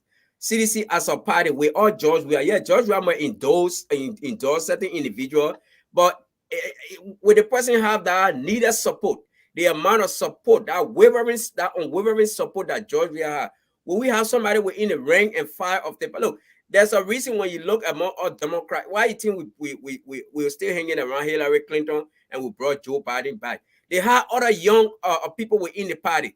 But we had the Castro brother from Texas. We had Cory Booker, the black guy from New Jersey. We had this lady from New York, Alexandria Ocasio-Cortez.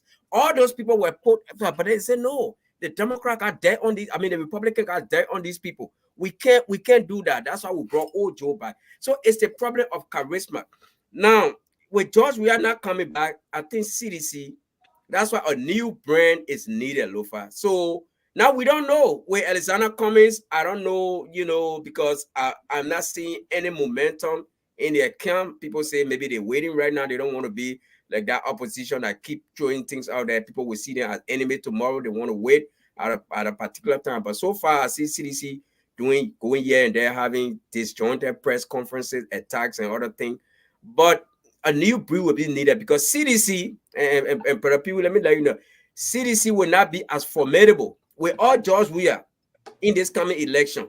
CDC will not be unless CDC has to. I know they got an MPP and they got other group that they collaborated with, but CDC will not be as powerful as it is with all George Weah unless something dramatic happen within the party. Maybe Fonadi Kofa, which by the way got a criminal thing or conviction on him, and other people. But I'm just trying to imagine who will step up for CDC. And you already had the likes of Jefferson Koji linking himself to Alexander Cummings, and there are other people within the CDC party that I speak to with him and stayed here that said, well, if Cummings was to run, but I don't know if Cummings still has that willpower. Cummings will be there, well, I'm exhausted with Liberian politics, his wife, with all that going up and down. He might say, you know what, that's it. I will just serve in different capacity.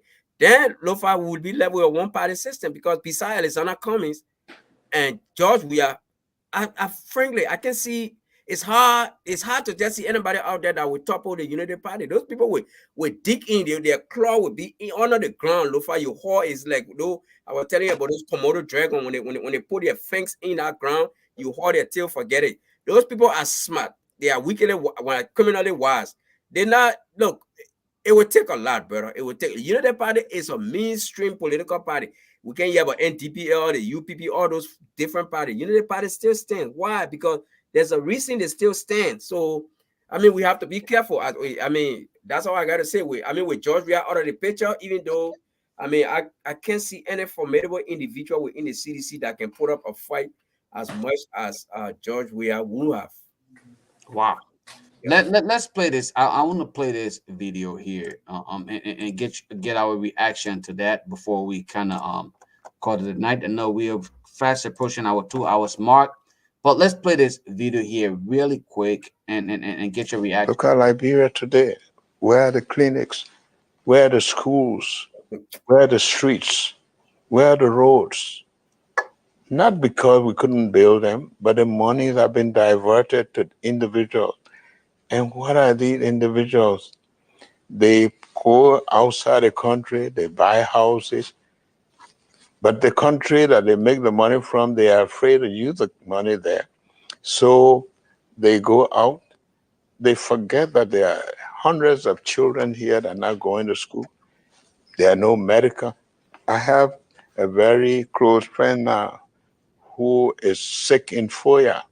He could have been brought there by helicopter, but where are they? Corruption is a poison. Whatever it touches, it destroys. It deprives people from having good roads. It deprives others from having good medical facilities. You're always wishing to go elsewhere when you can have it right here. That's what corruption does. It destroys a nation. It makes people become disrespectful because people think we are a country living on handout when we shouldn't be. People think that we are a country living on handouts when we really shouldn't be. Honorable Joseph Numa Boykai, President of the Republic of Liberia. Your reaction? Quite frankly, and in terms of corruption in Liberia, that I mean, it being a troubling situation, and I do agree in part of the process about it being a system. Madam Salif, his former boss, referred to it as public enemy number one, and even referred to it as vampire. And the other Liberian president been having different set of nomenclature to that particular term. I would refer to it as evil monster, if you will, corruption. And if Liberia were to be well managed in terms of, we do have resources, but again, I would love to be one of those that have had conversation across that most of the resources we have in our country today, and we have different perspective about Liberia. Oh, the country is abundantly rich. No, most of the resources we have in our country are not in that huge commercial quantity. And most of them sometimes got degrees that are not acceptable. For instance, the iron ore that is in Watergizi today, that ore is not of a high grade kind of an iron ore. So, and we make mistake often of time, and we just say things, but we don't understand the deep line in terms of, and that's one of the reasons why other multinational oil companies went to Liberia before they did a lot of exploration. That's, I can recall 2013, 2012, around there about 2014, they had the issue about Block 13, Block this, and what have you. Those companies spent millions of dollars in exploring to see if there could be a possibility of finding oil in Liberia. They did spend a lot of money, and they even give the government what we call the exploration fees at the time. So government got some money from the Edding administration, got some money at the time, but they found nothing in commercial. And that's the kind of line they would spend their money. If they found nothing, they would be at loss. We do not, and as a country, but we can still manage what we have and put into place the issue of tourism is one, ecotourism, and the rest of it, and invest into agriculture.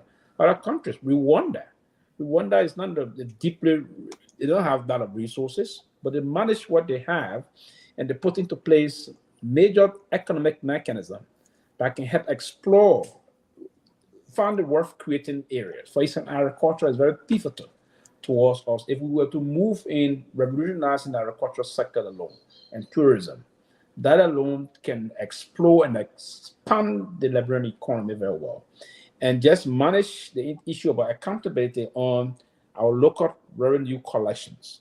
If all of our revenue were to be collected in at least around maybe 65 to 70%, trust me, Lofa, we will generate close to $1.5 billion annually if you were to move into perspective and try to analyze those things very critically. But we don't have the resources, and it's unfortunate. People will say, "Oh, Liberia is rich." We are not rich as compared to what other people would say. We don't have it. There's another attempt again. They want to do offshore exploration again. This time around, they attempted to move to river sets and other things. Other oil companies going to come and spend money. They haven't found anything. Putu Mountain in Grand Gila, the ore that is there is not of a higher content of grade. No, it's not. So the only process we have, we can manage what we have, and we're pushing the work. The day we get work out, the money we expect to get will not be as the way the Guineans are mining part of Moneba, we call it Moniba, but they call it Moneba, and other part of the mountains range in that south. Our neighboring country, sister country, we generate from it. So yes, the old both we have in the Putu Mountain and the Woroguzi Mountain, we have 3 major mountains in Liberia that is rep for exploration and investment. The Putu Mountain, for instance, in Grand Gila County. We have the Woroguzi Mountain in Lofa County. And we have the Wanagizi Mountain in Zozo District, or in Lofa County. So the Worogizi is in Vonyama District, and then the Wanagizi is in Zozo District, both in Lofa. But the nature of the type of grade of ore we have, so it's just that. But again, I listen to the president, and I agree that we will have to exert ourselves, people, to change the mindset. Listen to what River said quickly. He said, at the airport, he have to get someone $10 to get his luggage out. We should not be doing that. We have to ensure that revenue collected on behalf of the government should go for the interest and development of the people. If you collect road, all of the fees coming to we should be directing now doing the roads for the airport so they can be so when you drive and move in. So now, but just government asking the support on our revenue, local revenue collection. The revenue intake, were to just implement that somehow 70%. Trust me, we can do a lot more. But with the meager resources we have, if we well manage them in terms of kicking corruption out, I front on corruption, on a serious note. And I agree with that. I front on corruption. And that's what I said, but we should not do it in a knee-jerk way where we intend doing the phase that we want to target certain people. But it's not something that I will support and I will any other thing. But I agree that, and he said this during their own administration, the past administration, that they squander most of the resources in terms of issue. And he stays, so I would love to see the stand he would take in the fight against corruption. Now that he's the president, the buck stops with him, right? If he take the lead, other people will follow, and the country will move forward. Let me ask a question while people answer. Go ahead. When was Waka? At what time? When did that clip? Was it? Is it an old clip or is no? This is something I was just recorded 2 days ago. Yeah, because I'm wondering. I want to ask you and Sandy. Yeah, ask me what. I want to ask what. Because if you look at the statement he made, he said, "Look at the streets, look at this," and I'm thinking like, okay, you were there for 12 years. Exactly. Right? So I'm thinking, who is he referring to? Is he speaking in general terms? Like, because 12 years, Lofa, like I told you, and I know brother people try to dismiss it. But for 12 years, I saw listen, nothing infrastructural wise that I can point to, brother. Not in healthcare. The road you talk about, look, on the Oro, before I know say you kind on the Oro, I went on my Oro. That thing they call road, Lofa. The people got the thing so tight. Yeah, look, the dusty road going to war. Yeah, my sister yesterday. The dusty road going to war was far better than the quota, bro. 2 cars cannot even pass by each other. And the people you got, like I said, look, the market here, I couldn't even recognize my own area. The people say, oh, they play develop the building. No layout. The people building all those alleys, the road, they say the building. Look, I travel, I went Buchanan. You saw the picture, I went Grand Bassa County. I almost went Riverside, but it was kind of late. I didn't want to sleep in Yapastown, I went over there. The roads over there, yes, but look, those are not roads that people will say, oh, don't try to bring in a Western concept. But you can even have two cars passing by each other, we're all crashing. I'm telling you. What kind of road? I had the cars passing now. But man, the other car got to park on the side. They got to park on the side. Listen quickly. The reason why I said about the editing, we need to be honest here. If you saw the country after the civil crisis, when Taylor left the country, 2005 election, immediately after 2005 elections, all of our social fabric were all broken. And it's unfortunate. It would be very disingenuous on the part of anybody that didn't see Liberia at the time and where Eddie took the country from. The country was broken. We needed to connect the country through all of our international connectivity, and that's what the president did, and that's what I give that comes back to her. Now, were there missed opportunity at the time? Of course, there were missed opportunity, but to see we didn't have a road from Monrovia all the way to Ganta. Like normally, you see the road, that road came out. If you drove on that road, it's good. From Monrovia to Ganta, from Monrovia to Buchanan, it was terrible, unpliable. Let me put it that way for no better word, unpliable. So she did that. She set up institutions. All of our bilateral or multilateral partners left us. She reconnected us. So any responsibility from the first term basically was to pour back to reconnect us to the rest of the international community. We were not part of the Committee of Nations. We were broken. And that's one of the reasons, looking at things from the perspective as a development officer, you have to see where your social fabric got broken and how you piece them back together, right? So if it is disintegrated, how deeply disintegrated were they? And then you see the structure of reconnecting them. And that's from that connectivity perspective I'm coming from. I'm not meandering my way through the thought process that it is something that you don't have to say, no, it was something that you could see. It was terrible. We lived in the country then, we felt it, we saw it, and we can analyze it from that perspective, not being sentimental, right? So folks can move the thought process about how you metastasize the vision about leadership in terms of the urban development, the rural development, and going back to the suburban communities and all of it, and see the mean picture of what the country at this time stood on. It was terrible, my brother. So that's what I hail her for that. Reconnecting us to the social society, the international community, and bringing structure back to the country. That's what she did. And then her second term, and that's what Mr. Walker himself I challenged him on the same, because he spoke, there was some missed opportunity. I'm not personally Ellen because of thing, but I felt what she did, and I'm one of those that are critical. I serve as a democratic civil society advocate at the time, and we criticize. But when we criticize necessarily. When we condemn and proffer solutions to our condemnation. That's the way forward, not to just come and condemn. We condemn and proffer solution to our condemnation. Give reasonable recommendation that the government can use to move things forward. Thank you. Sister Cindy, welcome. I will apologize on your behalf for coming late, and then you can do your own. But welcome to the show. We will just go forward from your reaction to the video play. I don't know if you were able to watch it. Honorable Boycott describing the current state of the nation. He claimed that the issue of corruption is unbearable. What is your reaction? You're muted. You're muted, Sister Cindy. Can you play that again just to amplify so we can see it? Do you mind? Oh, definitely. Yeah, I'll play that again. Look at Liberia today. Where are the clinics? Where are the schools? Where are the streets? Where are the roads? Not because we couldn't build them, but the monies have been diverted to individuals. And what are these individuals?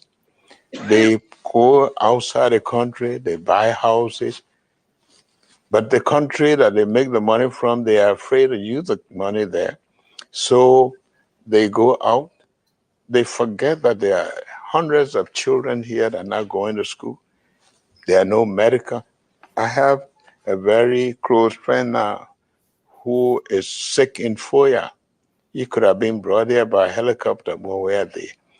Corruption is a poison. Whatever it touches, it destroys. It deprives people from having good roads. It deprives others from having good medical facilities. You're always wishing to go elsewhere when you can have it right here. That's what corruption does. It destroys a nation. It makes people become disrespected because people think we are a country living on handout when we shouldn't be. Look at Liberia. So There you go. There you have it. You listen to Honorable President Joseph Numa Boykai. Corruption is destroying Liberia. Where are we? What's your view? What's your take on that on that video? Recent interview that was held on BBC. That's a recent interview. Yes. That's actually a carbon copy of this guide thought about corruption. So you should have given credit to the gentleman who made that video talking about what corruption does to a nation, what it does to the people, what it does. So I would call that first and foremost as an educator plagiarism, because he didn't give credit to somebody taught, and also so you're saying, hold on 1 second. You saying to us that statements that his utterance in that particular video was a direct it's actually mimicking somebody else's thought process of his idea, his analysis of corruption, in so many words. I will find the videos only and give it to you. But let me, those of you who know me, I'm who I am. Let me say this to all of us here. Right. As a kid, as a child, as a young lady in my late teens, I sat in Greystone in David Crackey's house, the acting ambassador in 1990, when Elizabeth Brown did the interview with Madame Salif to bring down the mansion or break down the mansion, wherever the word was, they were rebuilding. You know that there's according to this is biblical concept. We have this thought process: those who destroy cannot build. They can try, but they can't build. Here's why.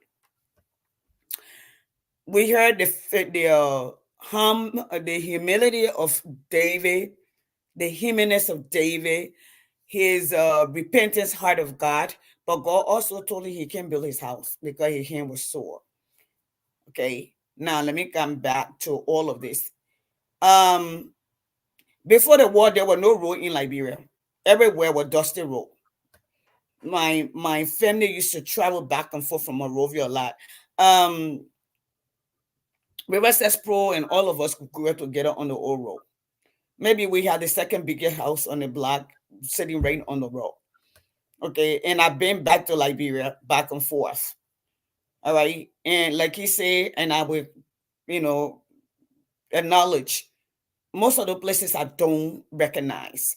That place that I lived for a long time as a kid up to my early adulthood.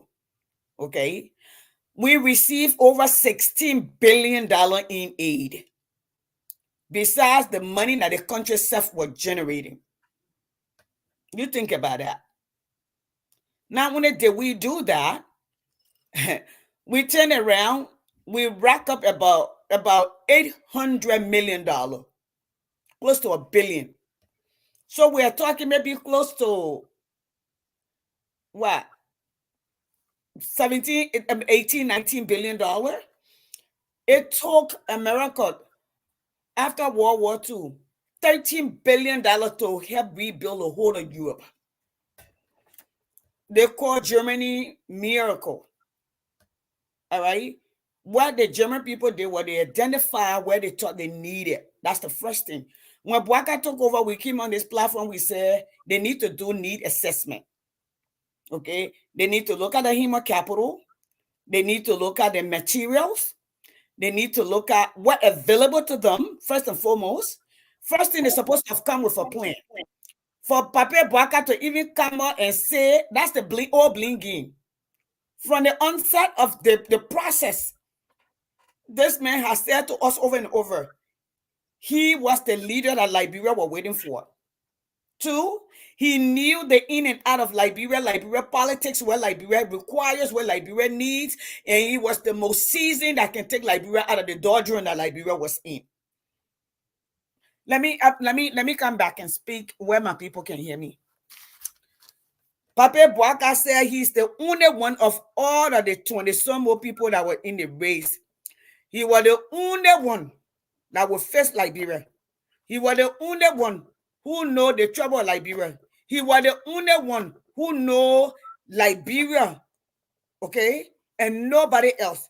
Everybody else that came, they were stranger, they were stream packages, or they were just talking. He has been in government. He know every movement, every or what do you call it, outreach of Liberia, meaning every functionality that Liberia needed to be the best country that it can be. Now, let me say to all of us, Ellie didn't just connect Liberia. There were a lot of people fighting for the attention of Liberia, just like there were a lot of people fighting for the attention of China, of Korea, both North and South Korea after World War II. Either the Russians were going to come in or the Chinese were going to come in. So America decided to be the first because of a relationship, because of Liberian global positioning. People have to understand Liberia is strategically positioned in the world. All right. So, and for us to talk first, we have to know our self-worth, our value. If only we knew that. All right. So for Papa Boaka to even make that announcement, let me say this. I was in Liberia in 2017. I was in Liberia in 2016. I was in Liberia in 2015. I was in Liberia in 1995. In fact, 1995, I bought land in Liberia for $25 a lot. Although I was here, but I was always back and forth in Liberia. Yeah, I'm bringing this to a point. Okay? As much as there was sanction on Liberia under Taylor, as much as they broke down stuff, our people could still find food to eat. Today they can't. All right. Yes, we erected new institutions, but we broke down the foundation. For instance, let me bring it. The position of city mayor. The city mayor was an elected position. Although the UN were bringing people, and you know what? Let me go back a little bit. You see Singapore, when Singapore left and split from Laos and became a country, and people were offering them money and offering them this, offering them charity, offering them to do this. They said they registered from the onset what did they want, the kind of country they were trying to build. So when the people brought their money or they brought the in kind, they said, no, that's not the kind of country we want to build. That's where they end up what they end up. We took everything that came to us, and we were supposed to be Harvard graduate. We're supposed to be Yale's graduate. We're supposed to be the CZ people. We're supposed to be people who understand diplomatic relationship. We didn't have our own vision of where Liberia we wanted to. Now, then we said there were schools. How many schools the Liberian government built? The MCSS were built by a family, the Helia family. They were not built for the Liberian government. Majority of the school in Liberia that are named after the core government school, they were charity. They were built and given to Liberia, or they were built by the Catholic people, or the Baptist people, or the different missionaries. We have never really invested because we are afraid of competition. It is a shame for Papa Boaka to even come and start pointing finger. We didn't call him to come point finger. We didn't hire him to point finger. We hired him to bring solution. Okay? We broke down those, even if there were few institutions that were there, we will not be the first that have gone to war. America went to war. Okay? Even the little time America went to war with Europe, okay, over 15,000 people were killed in no time. I know you can say, look at the population. At that time, they didn't have that kind of huge population. Another thing is that, all right, they came back and they helped even in this country with the what do you call it, the civil war that took place in this place. They held people accountable. So for us to get Liberia to where Liberia needs to be first, we need to hold people accountable, number one. I was in Liberia, the point I made, I was in Liberia in 2017 during the elections. Liberia was dirty. The song the young people were singing in the street, yes, CDC was a party of the young people. You know, but you don't know, but we will vote for you. You know, but and your country dirty, fly don't live like that. The only reason that all of our talking is because of the emergence of social media. Everybody have digital phone in their hand, and they knew the trash that were all over the place. All right, there was trash all. It may not have been at this magnitude, but there was trash all over the place. Liberia was dirty. The people were singing the song. They didn't want dirt in the street. All right, the stealing was going on. Listen, we got $16 billion. We added another $800 million about. Plus the money that were coming in the country, the sanctions were removed. We were selling diamond, we were selling gold. We created millionaires. Yes. Ellen did the best that she knew how. And all the people that she owed. But now that ask ourselves, is Papa Bwaka being fair to us? After he promised the Liberian people, it can't wait. You know why? To come at this late age to make excuses when you talk about rescuing people, that means people are in jeopardy, lives are in jeopardy. Okay, that you have solution, but it doesn't seem like he has solution. So he's going on with a bling game. The first time that with the people who came from America to steal, you giving the same people who came from America and supported your campaign, like the guy from Minnesota who took a PPP loan and gave it to you to run your campaign. You gain the window to the country, the seaport. Your son is traveling from state to state and hanging out and partying where you could not do before. Your son who were on drugs or dealing drugs is now in Lebanon. But although the rest of the Liberian children are still doing drugs, the drugs still coming to the port. So what is the plan? Well, instead of speaking and bleeding, what is his approach to curing this? To find the cost of the drugs that come in the country? Okay, what is his approach of what is his worldview? His what do you call it, economic worldview as it stands in this global economy? How does he intend to build to create jobs when the world is telling us 3.5% of the 5.2% of our people live on less than, they can't even afford $1.90 to eat. Then he making excuses that well, Liberia stands. That's not creating job. When America went to, after the Civil War, they didn't go looking for people to beg them. They crafted, they devised an idea, a way out of what they were in. So we want a president. The reason of leadership is because everybody cannot lead. Everybody don't have a vision. It is the leader that is the vision bearer of any nation or any organization. You know what? And Nokia failed. The man who is in charge of strategic approach, research and development, which will be the CEO, the hiring, the talent, okay, fail to innovate, to find the next big thing. Samsung came from selling rice, came from doing a semiconductor, came from being a logistic company to becoming a world-class electronic company. Israel came from coming from what do you call it? Germany, or the Israeli came from being Germany in being put into to be killed, to become the world leader in diamond, although there's no diamond beneath their earth, although they have no oil, okay, of becoming the best tech guru in the world because of vision and the brain and creating education. And come from platform to platform and bling. That's bling game. That's not leadership. So for me, I think he's giving excuses. He's telling the people, you brace yourself. We're not going anywhere. Lofa. Yeah, Lofa. I think you are muted. You are muted. And you know the scary part about it is, I don't know if I should say United Party got a powerful propaganda machine, because look, they got Martin, they got you. When I went to Liberia, you know, where was this? What makes Martin? Lofa, when I say powerful, in terms of when you said powerful, and you mentioned Martin Cully, I'm wondering, in terms of the Liberian population. Let me tell you what happened when I got. Go ahead. Let me not interrupt you. Go ahead. I want to get the response from Pee Wee. But go ahead.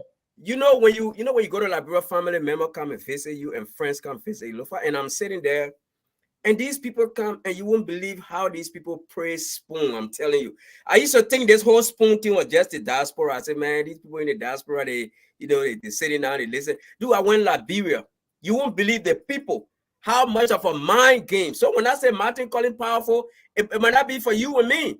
But in terms of the people we are dealing with, bro, Spoon is not just, Spoon was one of the integral part of Joseph Boyka winning. My own people, they come to me. I ain't got when I thought, I man. agree. Oh, I yeah, agree. so it's when I say powerful, not in terms of when you look at it logically, but when you try to come down to our society, how much these people believe. I said, look, one of the guys sat by me and he sitting down by me, and I was supposed to transport him. He's sitting there, man, Spoon, I'm telling you, anything to do, Spoon with Boston, Spoon is the best. I'm telling you that, oh wow. So you can't do, you want to open your mouth, these people with I'm telling you, Lofa, that's how much, that's why people like you in the media, the people that you're seeing, and there are people out there who, that's why, you know, when I came by, I became perplexed. That's why you see me, I went into my car business.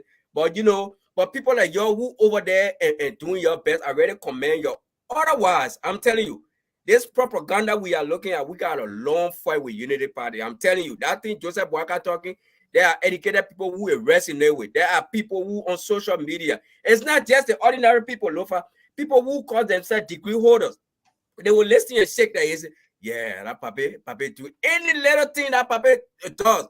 Where something that is obvious, the people see it as a trophy. Oh, you see the trophy now, you see the yeah. So, Lofa, we are dealing with a group of people, and you know, traveling through Red Land Market.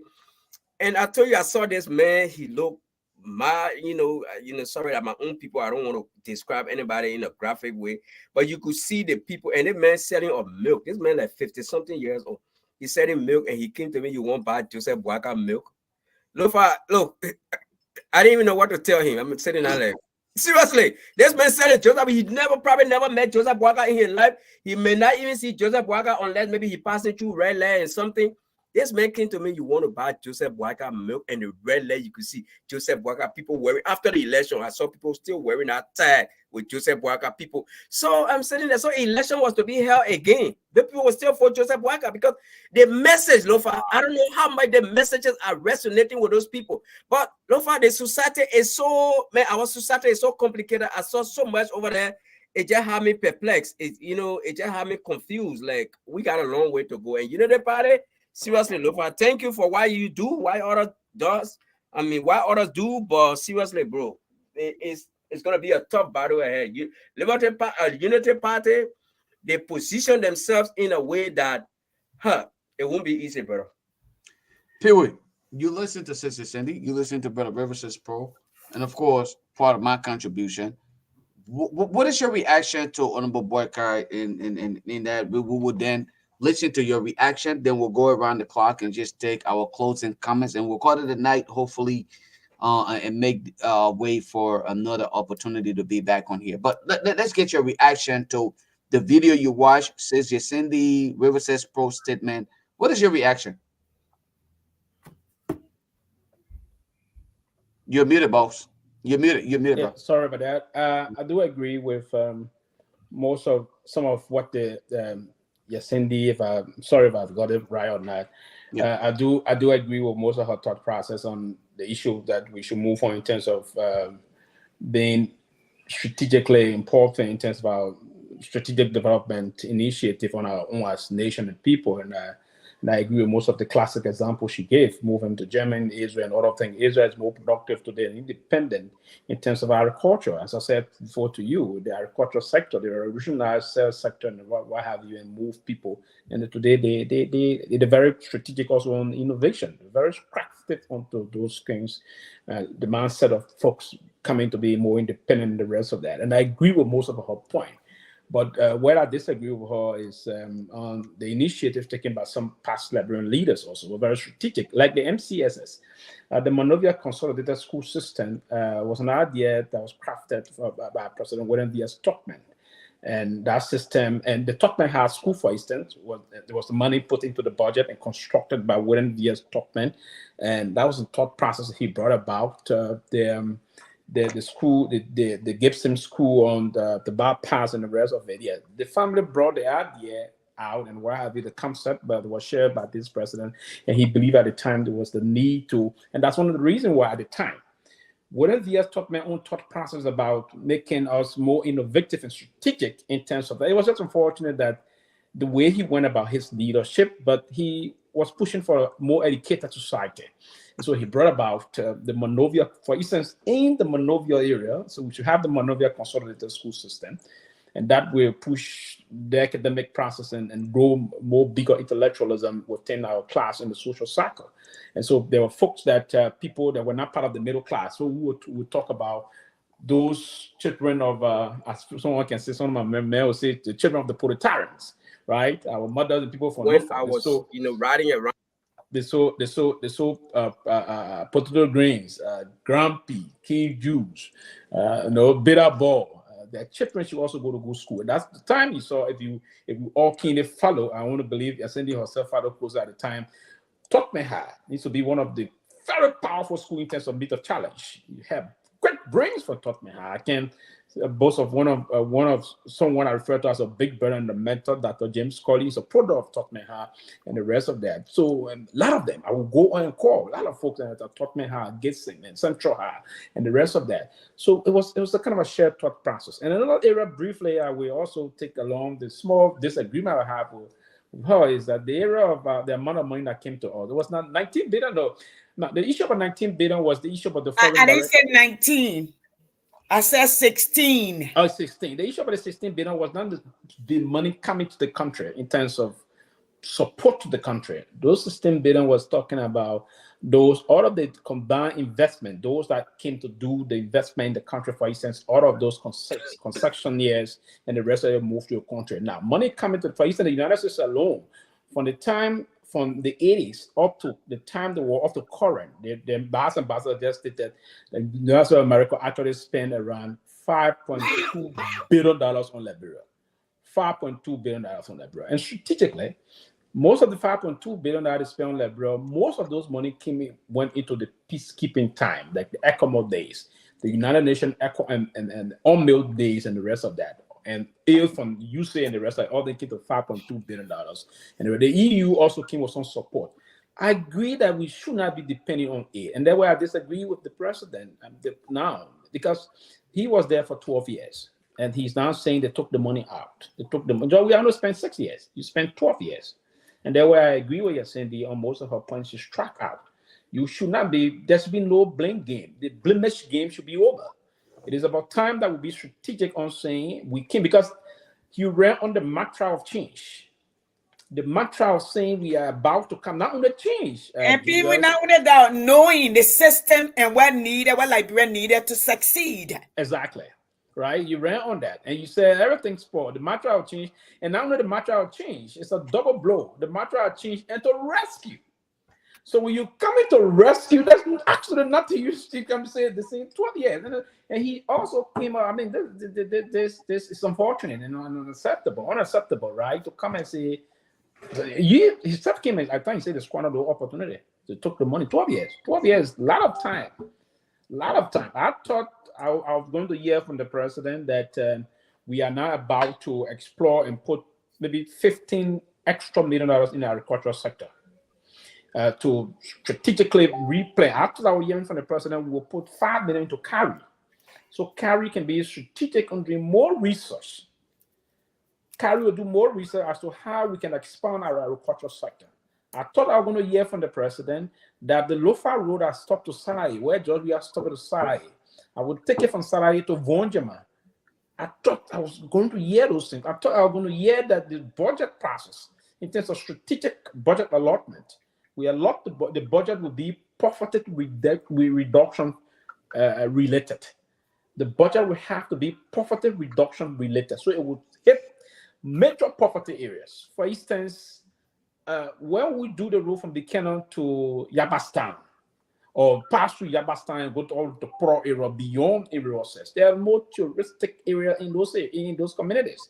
If you are to expand, beautiful area. I can remember I flew from Harper, Maryland County on a chopper from Harper, Maryland County, coming through. We did a brief stop in Roses, coming down the coast in Chester.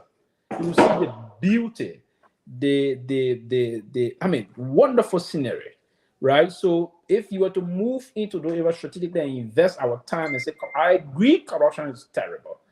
What did you do want to play a pivotal role in the administration. So I mean, she rightly stated, and we to be independent, Lofa, we have to revolution our thought process to say we want to move to expand our country development program. We cannot come with the same knee-jerk approach and want to do the same thing over and over and again and believe we want to get another resource. No, it's just going to be another cosmetic engagement methodology here.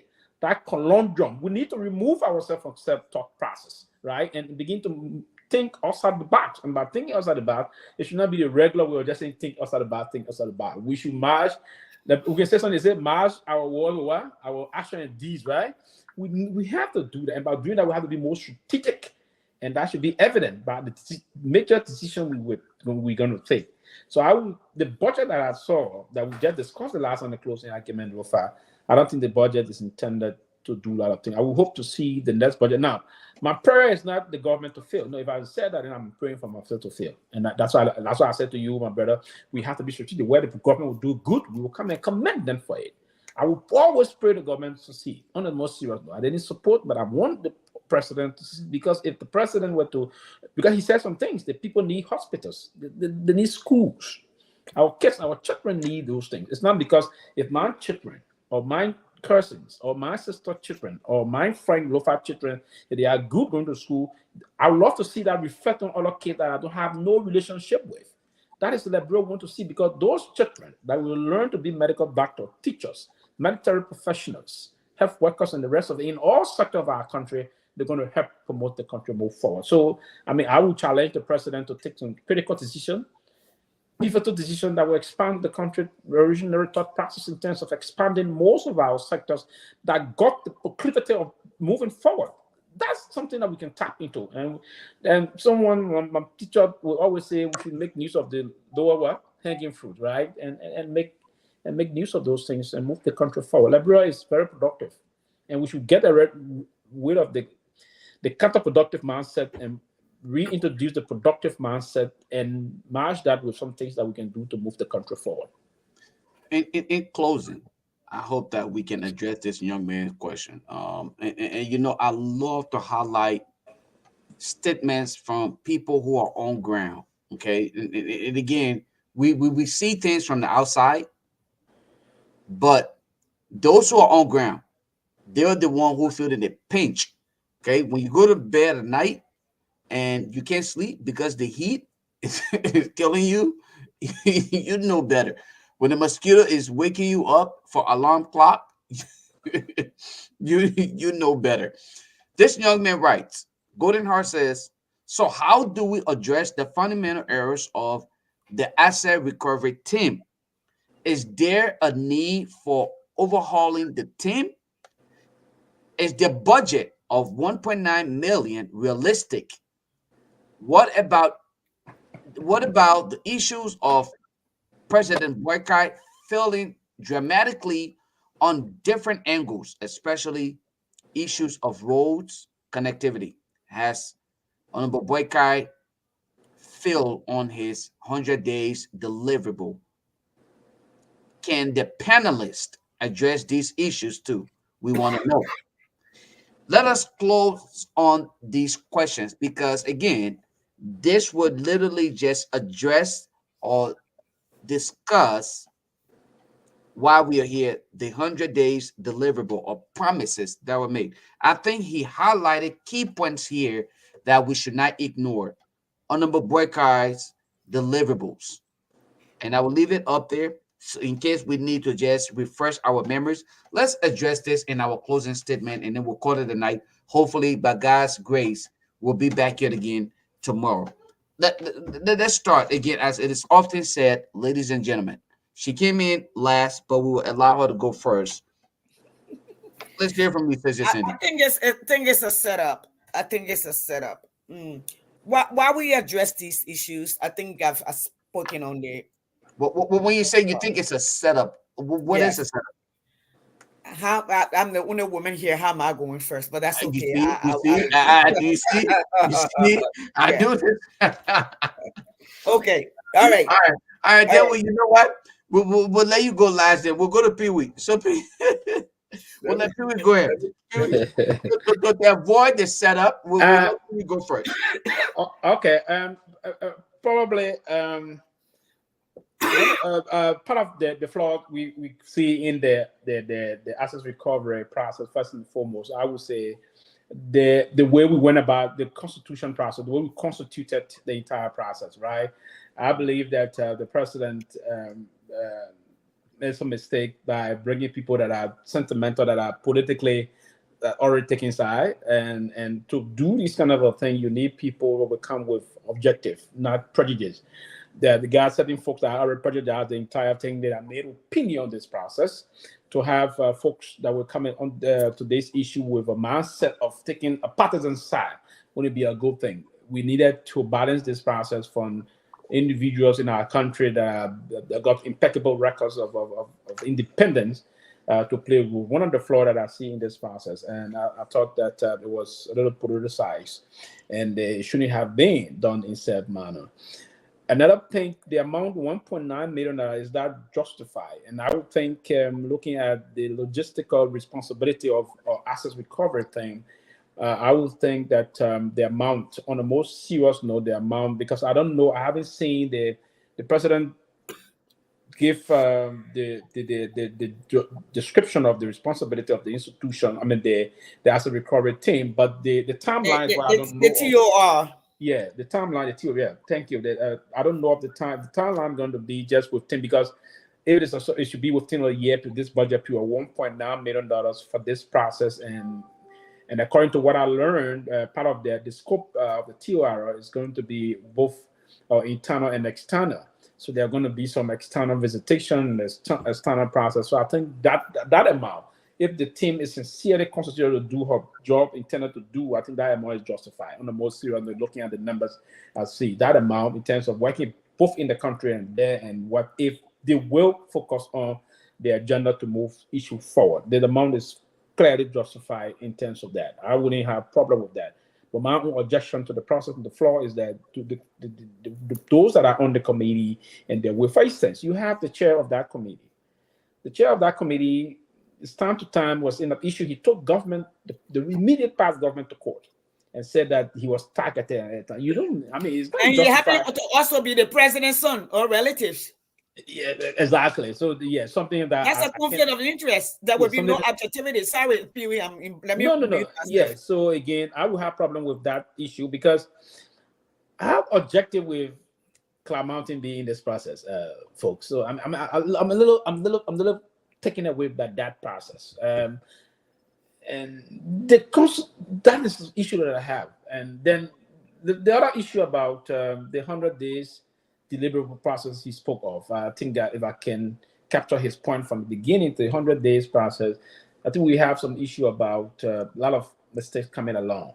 Imagine the appointment process, there were a lot of flaws into that also. And then to the extent that the executive marshal is now clarifying in the most past two appointments, if you to follow, if I to refresh our mind, you will see on the executive marshal to say this appointment supersedes past appointments.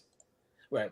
Part of the reason why they're indicating that, because they appointed, for instance, they appointed Lofa to a post of minister of this.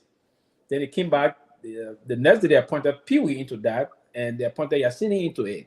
Then they brought another person to this. So they're now saying all of those appointments coming up, they're not going to be organized. The recent appointment now will supersede past. And I mean, that proves that someone is not in charge. There are a lot of people trying to cook in the one pot, and there should be only one cook at a time. One spoon should stir the soup and try to push the process forward. And that's a huge problem that I see in terms of that the process on. So I mean, Lofa is for the sake of time, we there's some major issue in terms of that, and I would think that we can say redirect the we and change our mode of operation. If we were to change the mode, probably we can get it right. It's obvious that people get a little bit carried away, and when they come get into power, in terms of that, they do some things, the sentiments, the exuberance of coming to power. You know, the power itself corrupt.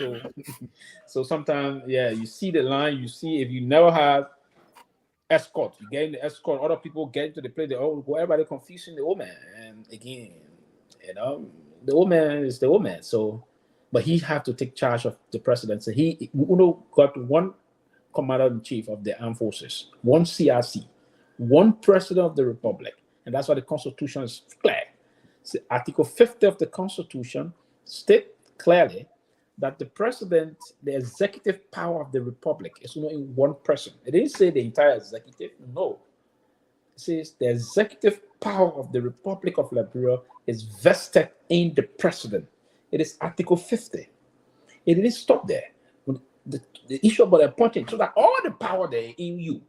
Then it came back in the Constitution and said Article 54. It said the president shall appoint ministers, deputy minister, superintendent, assistant minister, ambassadors, and others. And then very quickly again, one part of your city point initially about the city mayor issue that the Supreme Court came. It was right that the president can appoint a city mayor. We didn't know that before until the Supreme Court came and interpreted that one. Took the decision because the 54 says superintendent and other government officials. So everybody, there was some level of ambiguity there. So the president, the poll went to court on that. And the Supreme Court finally ruled that yes, the president got the power to appoint city mayor because the Constitution says superintendent and other government officials. That other government official gave the president the right also. That's how we're now starting to, before it was election, but we didn't know that the announcement was the power of the president to do that appointment. So again, I mean, that's one of the issues, but I think he can take charge of the presidency and move the country forward. But I pray that Liberia should move on. I pray that we will wake up next time around, we hear a lot of good news about the country, not destructive and counterproductive news about us. You sounded as though you shifted all the blames on the president, and hopefully you'll be provided adequate time to kind of address that, because based on my own evaluation, it sounded like you just shifted all the blame on the president. You said let him handle it and stop running away from his responsibility, because he served yesterday. He was opportune to sit and watch. Today he's serving. Let it not be on others. Instead, he should take on the authority. So, okay, thank you. I'm glad that we are in agreement with that. Yeah, and quickly before you go quickly, the reason that I said that yesterday, because yesterday he said he was parked as a race car. He said he could race, but he was parked. Now that you not the race car, but it's no longer a parked vehicle. You are in charge. So if you are in charge, it's not a time. It's the time that you should be in charge and take charge of moving the country forward. And that's my problem. Move it forward. Take your responsibility and move along with it. When is that? Well, the spirit, and I'm sorry, guys. I will bring the rest of you on. But when is he not doing that though? When you say take charge, where is he falling short of that responsibility? For instance, just the appointment process of government officials. Just the appointment. You appoint the Ministry of Health alone. We have appointed more than 3 deputy ministers of administration in one position. Yes, and then evident by the recent appointment, and you came now and said this recent appointment supersedes past appointments. Meaning there's people that are trying to usurp the responsibility of the presidency. It's tantamount to usurpation of function. If the listing is out from the executive mansion, that these are the people appointed in the various positions, no one should tamper with that. That should be automatic. The president spoke to the BBC. I listened to him, and it was very frank. He said he's coming to fight corruption. It's not about giving job to folks. If people will go and tamper with your list, no one should be around the presidency that should do that. That person should be deleted immediately from the orbit of the presidency. To have one ministry, one position, you have 3 persons appointed. Go back to other area, go to El Chopa RC also. You have one position, more than 2 persons also appointed. You gotta work though.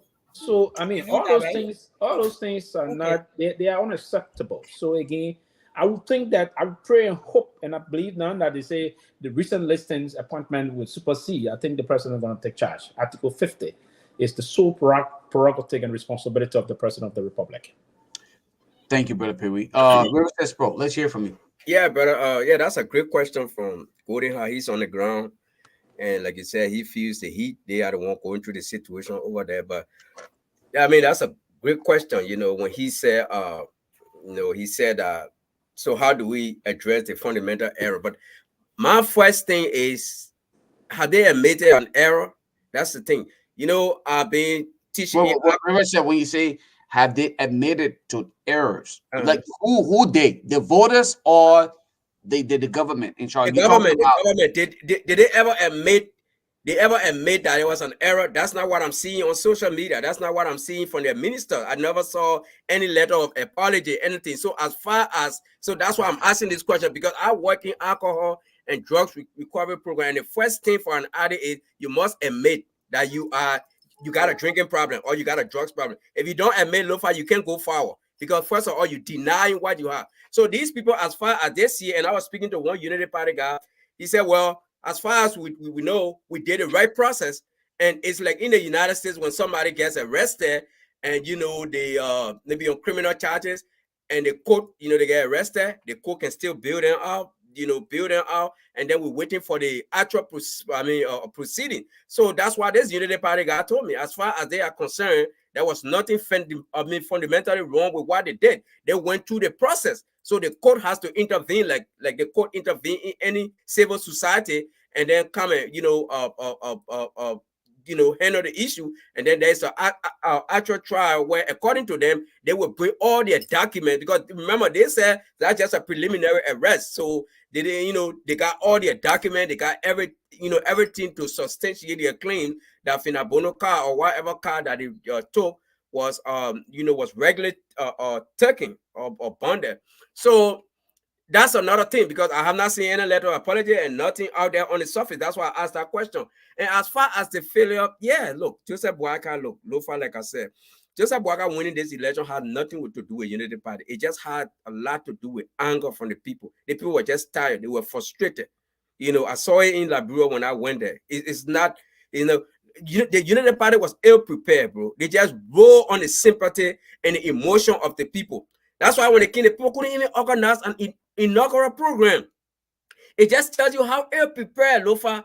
Our children can even put that program together. I'm telling you, those people could not even, you know, with all those top brothers we talk, the Miata family and all those people, they almost killed the old man before the public. International, Lofa, I'm telling you, international observer watching. It just tells you how ill prepared these people. And then their appointment. Look at the appointment. You know, most of the people that Joseph Boakai is appointing or has appointed, Joseph Boakai is not appointed based on competence. Joseph Boakai is appointing people that facilitated his campaign. You can see it broadly, Lofa. They marked about all those people that were mouthpieces for Joseph Boakai campaign. Those are all the people he gave in position. I ain't seen nobody neutral that was kind of like, you know how in the United States they got people like the FBI director, let me use it, James Comey, you know, Democrat using, Republican using. They got position in this country that no matter what party comes to power, there's are people who just in the middle, they just use them because of their competence. It got nothing to do with whether you're a Democrat or you're a Republican. I'm not saying that from Joseph Boakai. Everybody so far he has appointed, they are all people from Spoon, from all over the place. People who were talking for. I mean, I wouldn't be surprised if what's his name, the guy who sold his suit is over there, controlling. What's the name? Why many snow? I know snow will be over there and get a position too. So Joseph Boakai has failed. All the promises he made, the roads connectivity, a lot of the things he's talking about, up to now they haven't even gotten their appointments together. All those ministries, and then look at the security situation. Look at it, killing in Cape Man. Was it Cape Man when they had that thing? What's the difference between what George Weah was doing and now? The police went over there with heavy hand. According to the guy was on your show yesterday, he said they have evidence of guns and gunshots. I don't know if they are real evidence or they were planted on those people. Know how the police handle things. You thought these people would come in with a brand new idea, but Lofa, they have failed. There's nothing promising. And looking forward, I'm not going to sit here and be optimistic. I know my man, look, that's my own country, bro. I got some of them don't go on and talk a lot of things. Some of them got interest, we got property, we got stuff over there. But, you still have to say the truth. This government is heading towards a disaster. It's too soon. Like I said, I knew they were going to fail at some point, Lofa. But the frequency I wish these people failing is mind-blowing. Seriously, I was a little bit afraid that they will be they got a lot of technocrats, they got professional, and when these people take power, it will be hard. We will get a one-party system. But there are people right now, they're all over the place. So yes, to a question, I believe these people have failed, and terribly, and there is I mean, I can't see anything good coming out of this whole thing. You know, the next thing you will see people falling off this government, putting resignation letter like dry tree falling off, dry leaf falling off branches, and the next thing you know is it be a disaster. So yeah, it's there's nothing promising about this government. They have failed. River says you consistently highlighted the failure of this government that is less than a year old. Mhm. Highlight one specific area where they have failed to the extent where you would say, I'm convinced that they cannot just recoup from all of this. Is done. Where have they failed to the extent that you just don't believe in this government success anymore? I look at the appointment, Lofa. The people who are being appointed, I don't want to name names, but people, or most of the people being appointed, they are not people who have expertise in those areas. They are not people who are qualified for those areas. So I'm looking at it. Look at the appointment is like the backbone of your government, the people you put into position. If you can't get your appointment right, Lofa, you already failed from the beginning. You know, the next thing you're gonna start moving people around. Oh, my man, look, I tell you a fit for the labor ministry, but you know what? Let me move you over to the transport ministry. You're gonna have that kind of unusual movement. So, you know, to your question, I'm looking at the appointment. Those people that are being appointed, you know, and are being talking with people behind the scene and other thing, and you know, and I was like, oh, this person, that person, like, what are you talking about? And you know, giving people profile and thing. A lot of those people, yeah, I understand we are. You know, when it comes to certain people like Koji, I always say I will never make Koji city mayor for Riverside. I mean, let alone Morovia, you know, because I just feel he wasn't qualified. George Weah had people in the wrong places too. But this government that you thought they were going to be far better than George Weah, at this point, you know, I wasn't following your politics. But George Weah didn't have their inauguration. They say even with Finabono, they didn't even know he book. Finabono would go and meet the guests. They knew where they had an inauguration or the inaugural plans together. Lofa, these people can't even get the man wearing the wrong outfit, the wrong condition, the wrong protocol, everything. So I mean, Thank you, Roses. Thank you. yes, You came out here tonight, fire rate. yes. Sister City, please take us home for the night. Okay, so let me first establish and add my voice to River says. In my opinion, I still say the first round of the election were rigged. And they wanted between two persons or two groups, and they did successfully. I know the other group didn't come back to object or anything else. But I don't think UP did anything. People were angry at the CDC. People were tired with CDC. The way we are hindered Liberia. The way people were afraid. People were afraid. They didn't even want to take the chance on anybody else that they thought wouldn't win. So the one that we are going. All right. And another thing I wanted to highlight is about going to Supreme Court. I'm sorry, Liberia does not have a justice system. The justice system only works for those who are in power. You made that one phone call, and that's that. Sister Um, Cindy, I apologize. I got to interrupt you. That Mr. Alexander Cummings home, you support benefited from the justice system. How can you make that statement that there isn't one? no, he did not. How is so? No, he did not. How so? The system was embarrassed with international community on their tail. They were not independent because if you benefited from the justice system, yeah, let me say this to you. When Bwaka and his people lied on him on the system that he set up, Alexander Cummings have to go outside of the country to bring expertise and get international community and justice system and knowledge people involved. So no, off the back, there was no case. And we sat here in the justice system that work, that system and processes and due diligence or due process are given. Okay. The burden of proof is always on the accuser. Somebody don't show up and tell you, you finger a document and then you are sent out a warrant and say you can't even leave the country when your mother is sick. We saw all of those drama play out like in 1855. So no, it did not benefit him. What benefited him was he had connection, he had resources to get the word involved, and social media also played a role. So I'm going to stop that. We can talk about that later. Maybe that's a whole show. But let me come on and say it. Okay. And not just from my perspective. But this is the Liberian people. When you hear Liberian people say this too is Liberia, it's not going to work. Okay, somebody get raped, they say they go to go to hospital and they say they're rape kids. There's no kids. We are paying for survival rape. We are paying for young people who get raped, and now they're not even allowed to talk. People are so afraid to talk. Okay, because when people talk, they say you will make the government look bad, you will make your family look bad. But let me come out here with River says. The question is, realistically speaking, though, you know, when Papa Bwaka was talking and he was on Pluto, not even on Earth. Okay, and for those who believe that that was achievable, they're something is wrong with them. Okay, if you travel Liberia, I know I said yesterday I have traveled, or we have traveled Liberia, my team and I, the length and breadth of Liberia. My team have gone to every county. I may not be with them all of the county, but I believe I've gone to 10, 11 counties. Okay, over the last 4 years, 5 years. If you include 2015, 2016, here we go. All right.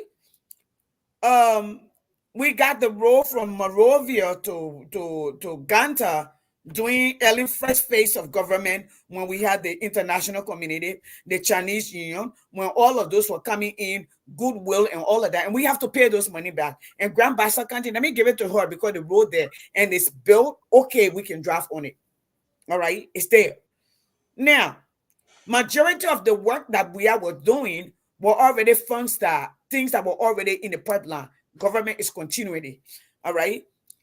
Papa Bwaka cannot take credit for what is there and push it over to the other people. That's another thing. Let me say this. I would have thought that the executive would have come in and said, listen, we need to balance the budget. Liberia cannot afford how it's paying his top brand, whatever they call the executive. So we're going to bring in, right now what Liberia need is technocrat. Liberia need people who are cross-trained. Liberia need one minister. That minister is able to train other ministers. You don't need one agency, need minister. If you even have the assistant, that assistant to be top-notch. Okay? That can do administrative work, that can do technical work, that can project the future, that can do the work that needs to be done. All right? We are going to reduce the size of our executive. Okay? That 500 people or because I think they assign already more than 500 people. And then if you look at the local government, they're starting with the local government, the chief, the mayor, the superintendent. Okay? When you put those numbers together, they're in the thousands. All right? How much are you paying them? You pay teachers at government school in Nimba, in Bon County, if at all, $45. Let me say to all of us, a nation's budget projects, it is the picture of the priority of the nation, where they prioritize. All right? It's like in my house. The biggest thing in my house is roof over my children's head. That's my mortgage. The second thing is making sure that my kids have food to eat. I have a car to get to work. All right? That they have care, that my kids are safe. All right? The electricity in the house, the running water. All right? Those are my priority. So when you see the budget of Liberia, they're telling you that the economy is going to grow about around 4%, 5% into agriculture in this area, but you're cutting the budget of that. And they're telling you those areas that you're highlighting is in a decline. Listen, look like you work for a company. There is nowhere in hell in the developed world or any world over where people are held accountable, right? Mm-hmm. That the CEO, because the executive of the government is the CEO of the company, all right? Mm-hmm. That you will make a budget before the year comes. Throughout we are tenure, We were recasting the budget every time. We always miss something. Throughout American and the last 3 years, Ellen Johnson Sirleaf government, even with all the money coming to the country, there were always budget shortfall. I think at one point we had a $40 or $100 million budget shortfall. How can you miss that? But guess what? They still got paid 15,000, 20,000, 30,000. Okay, the budget will never realign. The budget will never balance. Nowhere in the world that you will keep your job the next year or for another quarter. Nowhere in the world that you will still be on that portfolio. Okay, nowhere in the world that you will still be there, be the head of the planning and development. Okay, the budget paints a picture.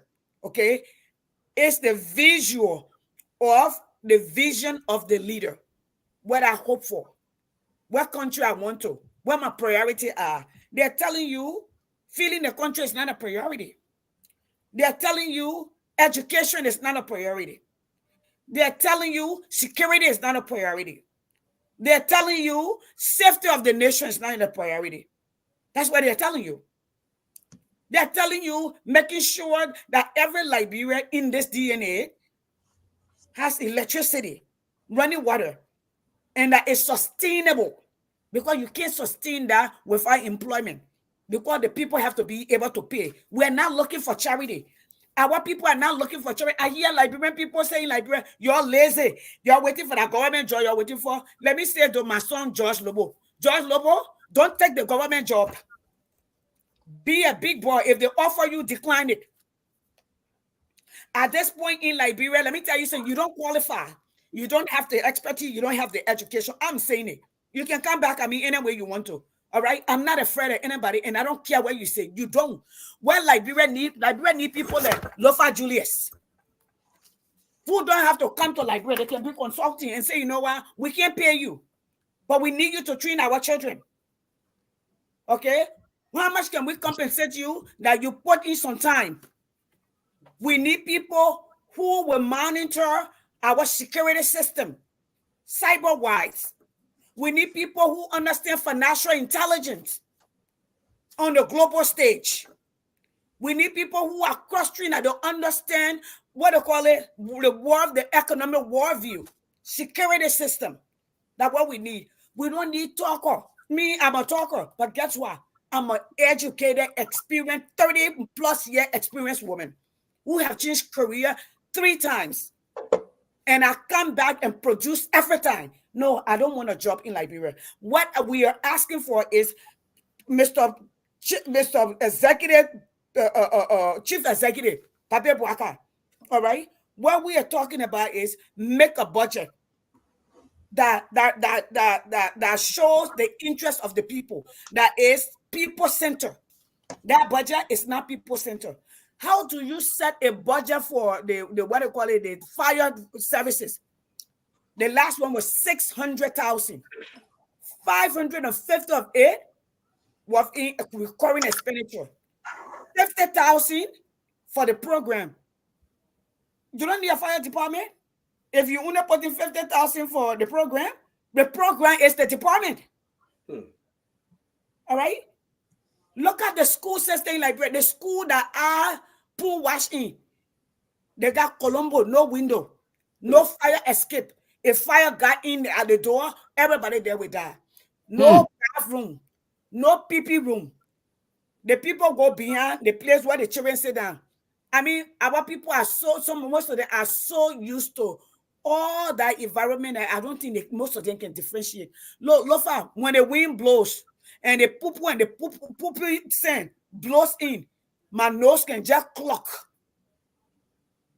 That's how bad it was. That's how bad it is for our children. When you see what you see, there's not just going in a building and giving people knowledge. Your environment. The kids have to learn in a conducive environment. As an educator, when you come to my classroom, the naked decor. Okay, when I'm leaving in the afternoon, I'm asking, and that's why at our schools, we are respectful to everyone, including our people who clean up the place. Because if they don't clean, we don't come to a clean school. We don't put our nose up at them Those are the staff that are working there. Okay, almost 2,000 students. Okay, every year we put out 100 plus. So I would say to Riverside Pro, okay, the TOR or the term of reference for the asset recovery is flawed. We haven't seen one. You want to be different. You want to rescue, set up a system and process. When you do that, you are not targeting. All right. If you set up a system of and procedure or process, then you will say, okay, yesterday people worked for so and so department. Did he turn in so and so? How much was that department? How much was given to that department to buy supplies? Okay. What kind of material were there? The first thing is you have to understand where were purchased, where your inventory. You got to do assessment. What do you have missing? You know why I'm saying there, Lofa? Let me tell you something and I will go. In 1990, after the murder took place at Lutheran Compound, the AFL came to the U.S. Embassy when people had taken refuge to the U.S. Embassy and said they had soldiers that went AWOL. So everybody were afraid because they were coming in there to come murder the other people. They were going back and forth, back and forth. The man who went to bury in Maryland, Mr. Cracky and Bob Potter were the one that were in charge. Pete DeVos, who was the ambassador, have left. Bob Potter was the director for U.S. U.S. Information System. Mr. USAID and Mr. Cracky were USAID. Okay, so the both were in charge. And he came to us in the house. He said the AFL, the president said that there were a lot of this army that are missing and they think they're in here. So they're coming in. And they have been trying to negotiate. All day they were going back and forth. So Mr. Cracky came. My brain could not because, we're hearing my uncle was murdered because we have people in Lutheran who were murdered. Okay? And we're literally standing up. This went on for a day. It's about 2:00 in the afternoon. My mother is sitting on the staircase crying. When we took refuge, a lot of people, young people from West Point, came and they were right around the house that we were in. So I went outside. Those people used to have cutters, butcher knives, and I carried outside. And under Greystone, there are a lot of reefs. So I asked the boy, I said, let me tell you something. If y'all let these people come to this fence, I've been fighting all my life. I told the people, I said, y'all let these people come in the fence. First thing, they will kill your children. They will kill your wives or your girlfriend, your sister. Then they will hunt you down one by one and kill you. If they're going to kill us, let's go down fighting. The children agree. The whole group around the house, we started cutting. The reefs are hard to cut. We started cutting it with the axe. Okay? My mom came outside and said, yeah, what are you doing? I said, man, I'm not sitting here for the people to come and cut my throat. My mother started crying. So when Mr. Craig came back, my mom said, you say what happened? He said, I said, the people say the army went AWOL. So my mom asked, and I said, Mama, send a note the army people. Can you tell them to bring a list of army that went that disappeared or AWOL? My mom told Mr. Cricky. Saying the people went and told AFL, the Republic of Liberia Army, to bring the list of their soldiers that went AWOL. The list never came. You know what they did? They deployed their army from the Masene Temple all around Greystone. They started shooting in the compound. I was sitting like that to a friend of mine, Lofa. She was shot with a stray bullet. Or plus shooting. You see, I don't talk about people. That's why I don't care who you are that took part in the war. So the point I'm making is when you target people, this is what happened. If we had not called, my mother had not called out, those people would have come in that fence and murder people as they did in Lutheran Compound. I'm putting this to this. How do you know the cars that are in the street belong to the Liberian people? How do you know the people who got it? They put money together and give it to that person to invest in it. I'm not saying that's what happened. But based on what are you making your decision? What is the process that you are following? What is the procedure? What is the system that you put in place? You know, some people are coming and say, oh, yesterday you said we are doing wrong, we are fire people, and we are doing the same thing. But that's why we do not do the same thing, because we cannot continue like this and anticipate that they want to go. So in my opinion, 100 days have not come here, but those 100 days deliverable were not realistic.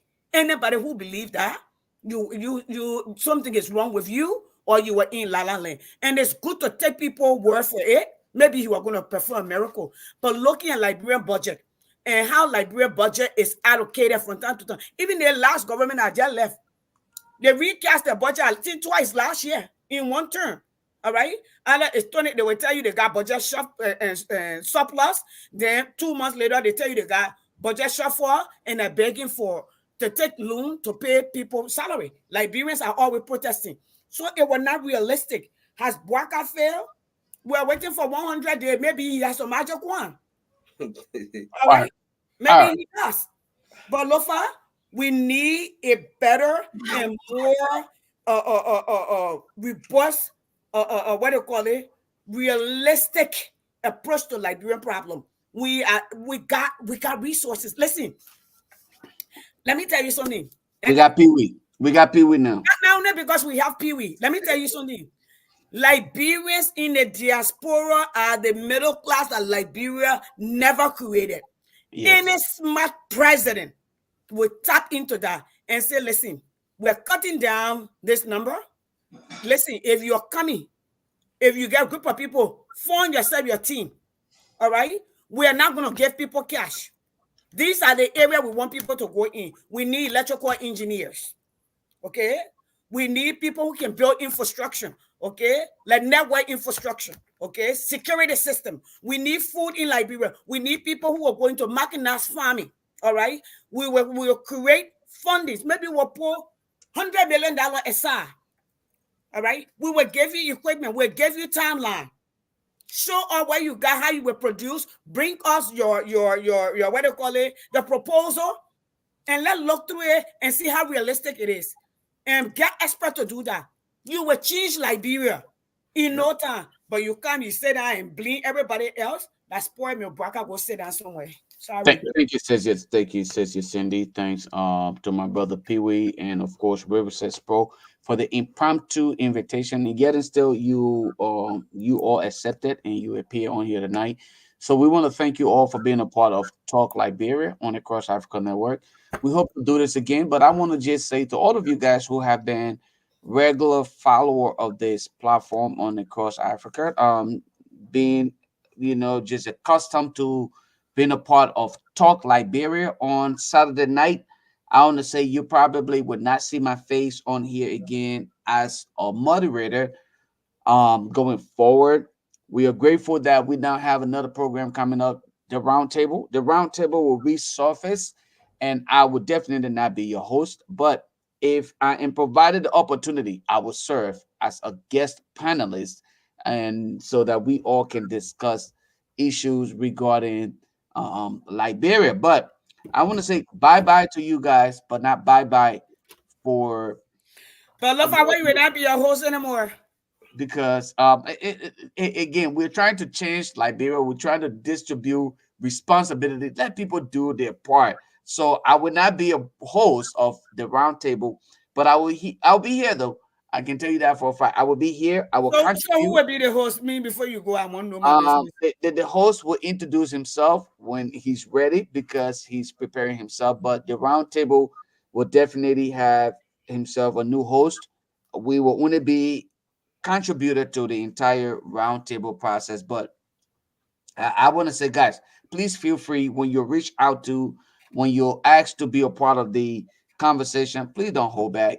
Be a part of it, engage in it, and let us all use our, intellects to educate other people, because Lofa alone cannot fill in all the gaps. I want all of us to understand this, but we can use one platform to expand, and this is what we are looking to do. This network is to bring everybody together so that we can achieve that goal, and that goal is to give Liberia what she deserves. So going forward, like I want to say, it have been a great time, a great experience being a part of this platform. Going forward, as of tonight, you will not see me on here on Saturday night. Because what we work out government just tell me. It will now go forward as I gotta. Did you see this? A musician was attacked today by Liberian police and he said that they say Joseph Boaka sent his police to take his car for him. This is a SOS call. I will send it to you. I just seen it. So Joseph Boaka want musician cars too. Oh yeah. They put. Yeah, but man, Lofa, thank you very much for the show, man. Thank you. Yeah, it was great conversation. I say thank you. I went Gate Town. That road going to your house there. You're not even there again. They block that whole thing. That no, it's not there. It's not there. The place don't know that my place. Yeah, you can't. I got lost until I couldn't find my way. I can't even see your house anymore. The people block all those alleys. They say they're developing the place. Look, I mean, thank you. Thank you. Good night. And folks, let me say before you go. You'll be having an invitation sent out to you from the round table. Don't send me invitation here. Attack me tonight. I didn't say I said Pee-wee, you get that invitation. Please accept the invitation. If River says you will get one, says Yesenia, yes, you will get one. So let me say to all of you, any law that is not spoken is reserved to the people, and the people used to elect the city mayor. Liberia went back and changed it. We want other people to be elected. So people, we got to talk about that. The next time we have. I don't have problem about talking about it, but the reality is that the Constitution is clear that the president got the. No, it's not clear. It's not clear on that. It says some other city mayor, but it's not mentioned. If it's not mentioned, it does not give that. But that's why the law says if it's not mentioned, if we confuse, if it's not mentioned, it's reserved to the people. Supreme Court took decision on that, Mama. No. If it's not. It's not all right, guys. Wait. You guys, let us continue the conversation tomorrow. Okay. Thank you. We'll send out the link tomorrow. Let's come back here tomorrow. To the people. On Saturday night again. Yeah. Bye. Bye. Bye, Lofa. Get me out now. No, you get yourself out. She did. But guys, it was a great interaction, great conversation. I just want to use this opportunity to say thanks to all of you guys for being a part of today's conversation. As often said, I'm your host, your humble 7 Lo-Fi Julius.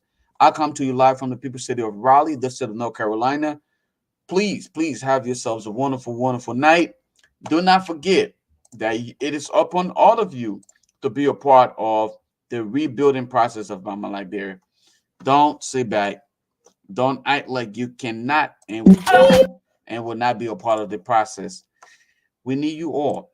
We need all of us to be in the forefront, not to pretend as though we are simply backseat players or whatever you want to consider yourself. No, we want all of us to be a part of the process. I was very grateful and honored to be in the midst of great Liberians, intelligent minds who were able to speak to the issues, and we were able to discuss Mama Liberia in a very civil manner where you and I were able to learn from what they know and where they came from. So let us all be a part of the process. Going forward, please, guys, let us all support the round table. The round table host will introduce himself or herself so we don't let the cat out the box. Going forward, probably by next week, you will see a new face on here. But I can promise you, though, I will be right here to defend my view, my people, and my courage about Liberia. But we must create the platform, the avenue, the opportunity for a bigger and better Liberia. And this is where we are today. I want to say thank you to all of you for being here. Again, your host, your humble 7 Lo-Fi Julius. You all have yourselves a wonderful, wonderful night. I'm out. Yellow beats. On the beats.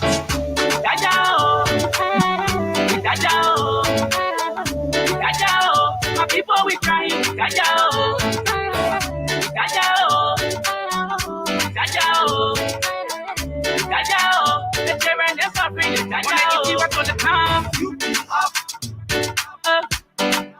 Anything you want buy, You be up.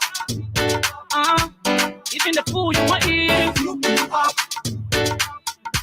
the lemon you want drink, You be up. and the hope on your side. You be up. And back or repress that you be up. Check it. Transportation that you ready up. Go. Children school fees that you be up. Oh, The country need a clean president, a God-fearing president with a three-step principle. Whether you rich or you poor, you not know book, it doesn't matter how you look. We not asking for presidential degree, like the one like they can't do the plenty of steady.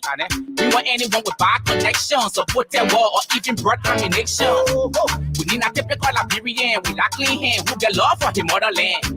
The belly, open your eyeball, we don't go vote the belly, know who ought to vote for you kissy man, so you voting for kissy man. For what type of listen, baby, all our team by la skin. Check it, how they country too blessed. We all the media up, but yeah, they still we is stress. See, all the way we not plenty, how we on the love make a daily to relay. They want eat to the little air bowl, while the poor people, there's someone that's sleeping in the cold. And y'all was thinking when you up, you up. Now we going way up, nobody can even talk. Show me your friend, I will tell you who you are. Like, oh, want in new bottle, your belly, pop it up. You be up. anything you want buy, You be up. even the food you want eat, You be up. Ready, go. the lemon you want drink, You be up. and the hope on your side. You be up. Back or repress that you be up. Transportation that you ready up. Children school fees that you be up. Oh, See, back a real when they tie 10 men on 1 cup in the morning for breakfast. We not talk, we tired. Children school fee just let me hire. So many people in the gapping, no money for that reason someone that dying. They talking we Molembo, defeating land the boat to get a job like who you know. Check it, when you not have free connection, and people they will never hold your application. Everything flying delicate, the government talking saying they have the control over press. Then they get foreign can eat the best, they go when they bring the goose and give it to her for her press. Then they talking about human right, every day we hear him never they can never implement it.